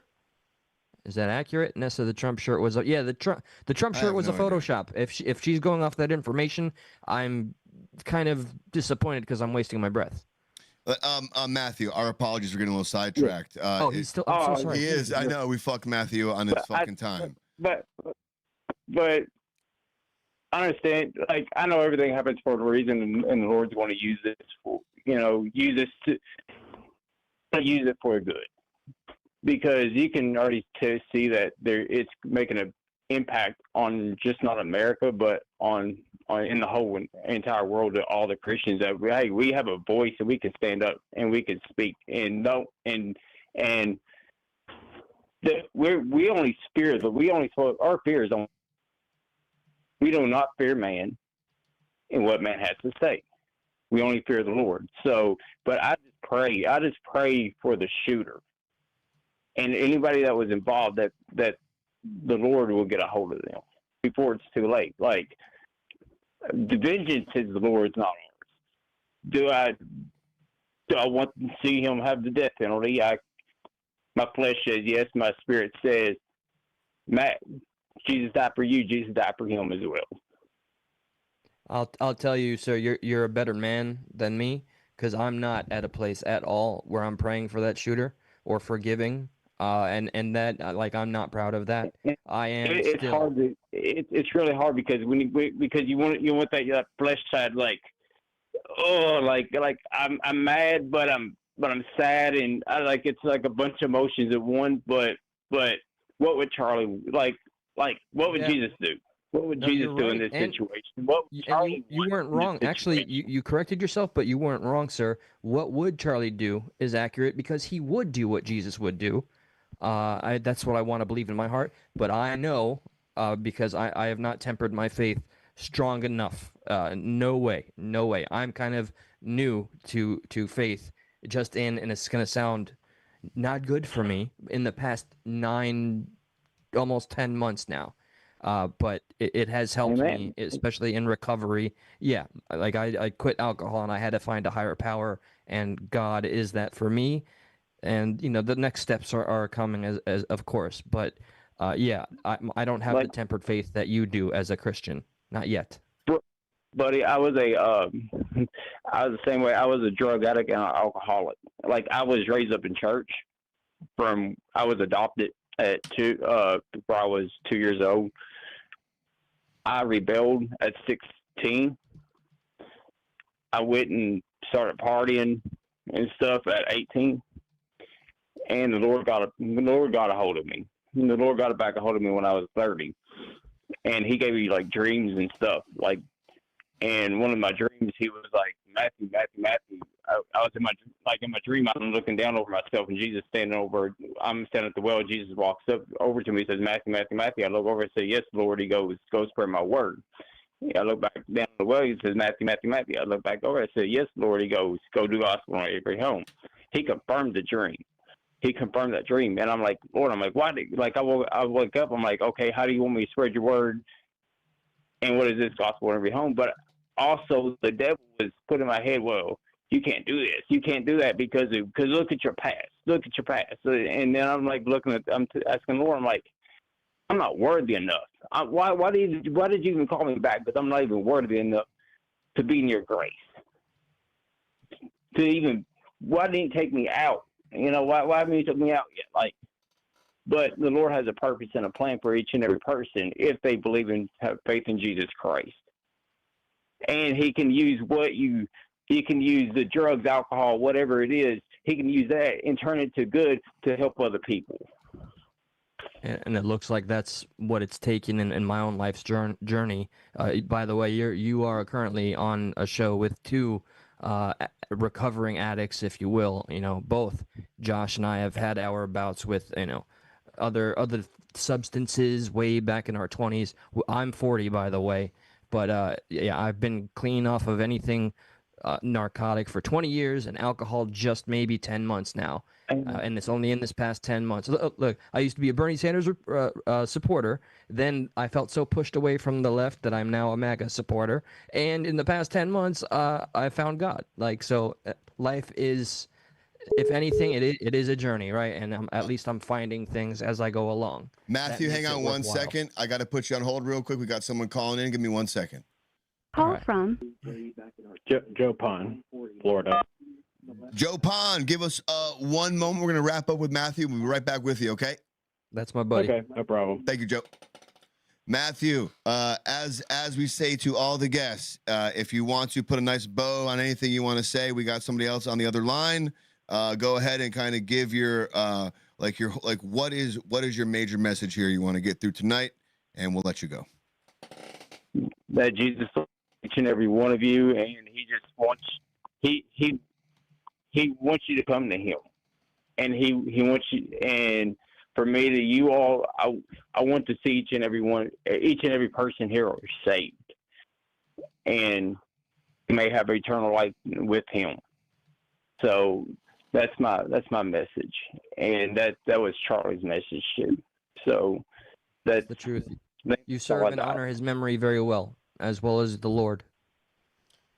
Thank you, Matthew. We appreciate God you, bless brother. you all. You have a great rest of your night, man. brother. Thank you so much for calling in, man. Thank you for participating. You're welcome. God bless you all. You as well, brother. Joe Pond.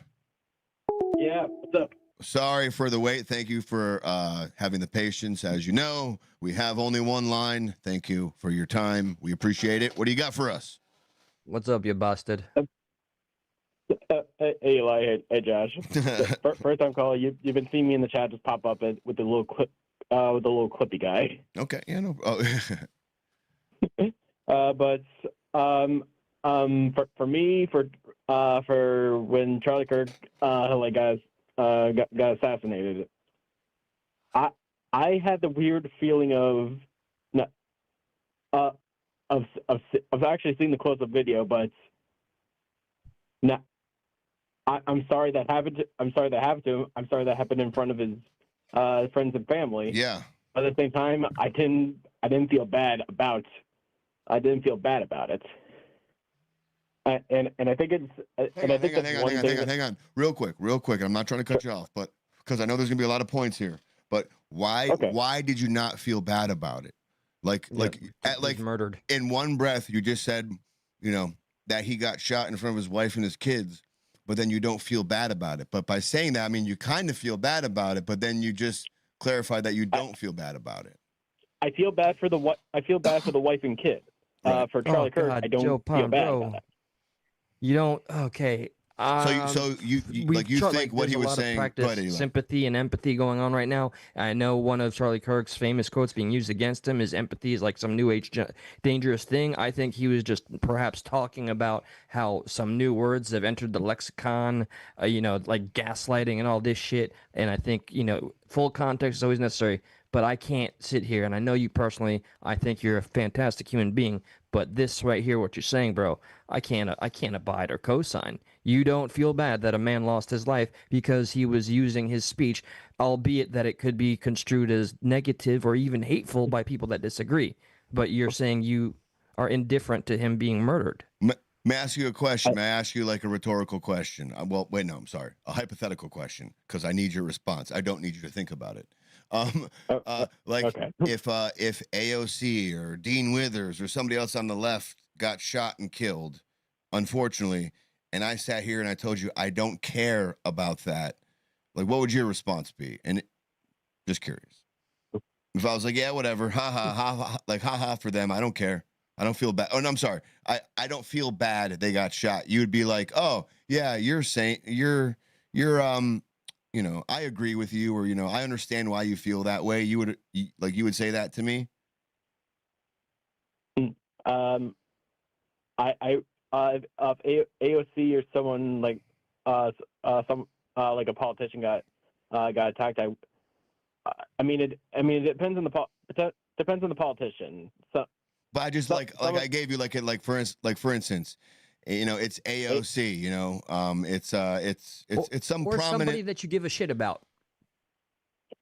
Somebody give a shit about, or you know, AOC is one person I would feel sad if she got assassinated. No, but not that you feel sad, but I told you that I didn't feel bad that she did. How would you feel if I said that to you? I would probably ask why do you feel that way? Right. And then I would tell you I don't feel bad she was murdered because of the things she said. I'm not quite sure. I'm not quite sure on that. Like this is a new feeling for me. Well, that's what I'm saying. But me, like right now, essentially, that's what you're saying about Charlie Kirk. You're like, well, I don't feel bad for him because of the things he said, and it's just like I think it's a combination of things. Just kind of looking at the news a little bit.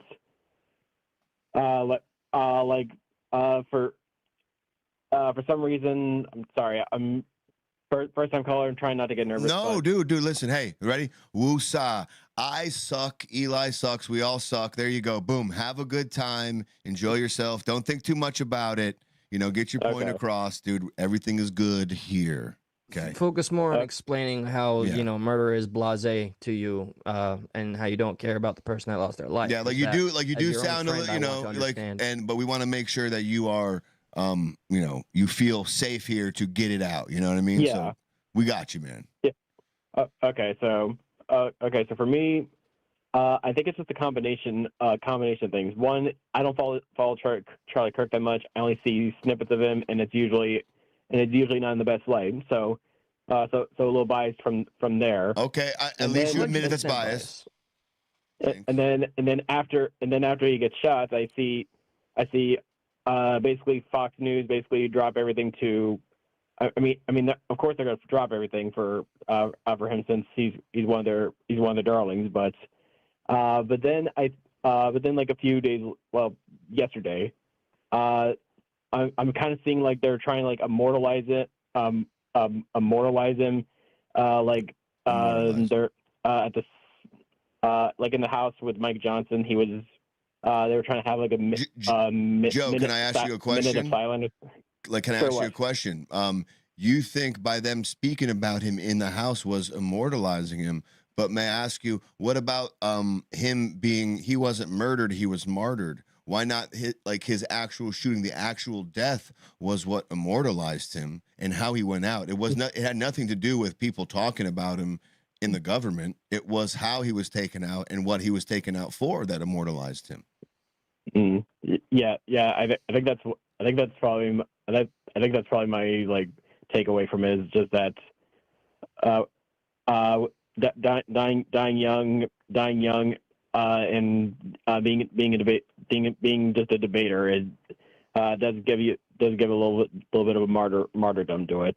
Little bit. Yeah, and dying that way. Put a quick kibosh or bow on this. Yeah. Joe Pon, I do owe you a phone call. I got to tell you my personal reasons as to why I've been unavailable, even to this show and to one of my best friends who's up on this panel. But I think I need to have a personal discussion with you about, you know, the sentiment that you shared. I bear in mind that you're nervous and that you're a first-time caller. Yeah, I also don't think I can like equate it in like 10 minutes. So that's given. Fair. But there's words that we will have cordially, civilly regarding you getting on a live stream in front of, you're putting yourself out there. You have a channel, you know, you want to be, I don't know, somewhat cautious or stand on business, man. One of the two, but you come up somewhere and you say, I don't care that he was murdered or for his life. It's fucking hard, you know, and that's gonna something I'll talk to you. Hang on. I think that's just the point that I want to make. I'm not going to celebrate his death. I'm not going to go online and say like, "Ding dong, which is it." I'm not going to do that. Good. But at the same time, I'm not going to mourn him. I think that you're not going to pretend to care. And okay, all right. Yeah, but nobody asked you to do that. But what we're more concerned about is not concerned about, but what we're focused on is the people who are celebrating. Nobody said, "Oh, you have to mourn somebody you don't like." But we're all being like, you don't gotta celebrate somebody going out in a very horrid way over something that a lot of people do, which is publicly speak their opinions. So there's a big difference in kind of how you just described it there. Yeah, and also to quote David Portnoy, he thinks that it's kind of the environment of like being in the Trump presidency where you never defend, you never apologize. It's always attack, attack, attack, attack. Never surrender, never back down. Yep. Hey, listen, Joe. Great points. We appreciate your input here tonight, man. Thank you so much. You're welcome. I'll try to be talking a little bit better. Just it's 3:00, so it's dude. No, man, dude. For the love of everything, you're good, man. You're good. Yeah, no explanations needed. All we appreciate is the fact that you had the cojones to give us a call. So that's actually the coolest thing about this whole conversation, man. So thank you so much. Speak your piece, man. Yeah, and exactly. God bless you, bro. God bless you. Okay, thanks. All right, Joe. We'll talk to you later. Take care. I'll talk to you soon. Yeah, Joe Pawn. Listen, I mean, I think we're about on the precipice or the wrap up of the show. So Nessa has had the opportunity to call in. She has not called in, or he has not. Whoever Nessa is, I'm assuming it's Nessa. She's very angry. I hope you find some grace in the Lord if necessary. As a former atheist, perhaps you can just, I don't know, find yoga, something, anything. You're very, very angry. Yeah, you ever tried stretching? It's fucking awesome. Yeah. Little stretch, weed works for some people. Weed's good. I don't partake myself anymore. I don't know about Josh. She's you're very anti-weed. Yeah. Hey, by the way, one thing I didn't like Charlie Kirk's stance on. Yeah, right. But See, guess what? It's possible to disagree and not like feel indifferent about his own personal loss of life. Like, damn it, Joe Pon, what a shitty thing to say. And we will talk. I'm not going to attack you because, damn, dude. Nessa's just having fun. Just say, like, everybody just smile at Nessa and say, Nessa, we love you. It's okay. We love you here, love Nessa. you, we Nessa. invite your discourse, and your voice is more than welcome. And it always will be, no matter what you spit out here. We'd love for you to call Nessa. James, he hated it. That's why. He hated it. That's what it stands for. Did you see him on Bill Maher? I mean, he kind of okey-doked him a little bit. I mean, like, he's a good debater. He's got good points. And especially if you're stoned in the moment, you're like, you're bad. So I can't believe how much I used to kind of idolize Bill Maher, and he's such a fucking pompous ass to me now. Okay. Yeah, exactly. All of that. I'm pretty much ready to just start saying our goodbyes. I'm not anti-weed, Wicked Bro. So yeah, get that straight. Okay. Yeah, word. Yeah, nobody can say that. Let me cue up the old outro, huh? Well, yeah, for sure. Do that. And while you're doing that, let me ask. Next week, I'm gonna ask on air, and we could talk later. But are you available for a visit for in studio? Yeah. Well, let's talk. A couple days. People coming up. That are already here. I don't know how long they're going to be here, but then, we'll figure this shit out. Okay, word. I'm trying to get the music here. Yeah, guys, please, by all means, even if you disagree, please engage in the discourse, support the discourse, the conversation, keep it going, even despite Charlie's memory, if that's your game like Nessa here. God forbid that somebody is a champion of free speech and they get killed for it, and despite what they say, you can't find it in your heart, if not faith, to give a shit. I'll say salute. Please like, subscribe. You can continue to find us. I promise you we're going to do this far more. It just takes no contribution but your time if you're willing to offer it. And we appreciate each and every one of you. Yes. And I wanted to have a little more time for some other people who did call in if they wanted to call back. But goddamn, we went about 3.5 hours. Yeah, I got to go zip lining in like 5 hours. Like, not that that's a bad thing, but I'm going to be like sleeping on the zip line. Like, oh, yeah. No, I'm done for. Philip, I hope all is well, brother. Appreciate y'all hanging out, man. Pitbulls, Steve Harloa, drop your link. He's one of the greatest people around. Wicked Bro, I see your words, and I was worried about saying it and it looking cringe, but you're damn right. I do believe that We Are Charlie Kirk will be trending because there's a lot of people. They did martyr him, and when I say they, I mean it, even though that's going against everything we preach. So let me not kill everything we just discussed, Go ahead, Josh, take it away because I'm pretty much done. God bless everybody. Yeah, man. Thank you, Eli. Thank you everyone for who called in. Thank you, Ivan. Thank you, Martin. Thank you, Crazy Tamale. Thank you, JR. Thank you, Michigan. Thank you, Matthew. I think I got everyone who called in. I hope I did. For a guy who smokes. You forgot one. And please, YouTube Joe Pond. search for and thank you, Joe Pond. Yeah, we're gonna talk, but thank you. Please Steve, like and subscribe and type Progressive Patriot. You'll find my face and my stupid vlogging nonsense, but more importantly, please subscribe here. This guy does a thing or two every now and again. Check out Progressive Patriot. He goes live more than we do, but when we do feel the need, we combine forces and we do Stuck in the Middle together. So, we'll do a little more, hopefully more often, but we'll figure it out. Thank you guys, first and foremost, for joining us and hanging out with us. That's what matters the most. So if you had a good time, like, subscribe, let your friends know. If not, tell them how much we suck. It doesn't matter. We appreciate you. And I guess until the next one, we'll see you later. Huh? Don't stay stuck too long. I know. Careful. Careful now. We'll see you later. Peace.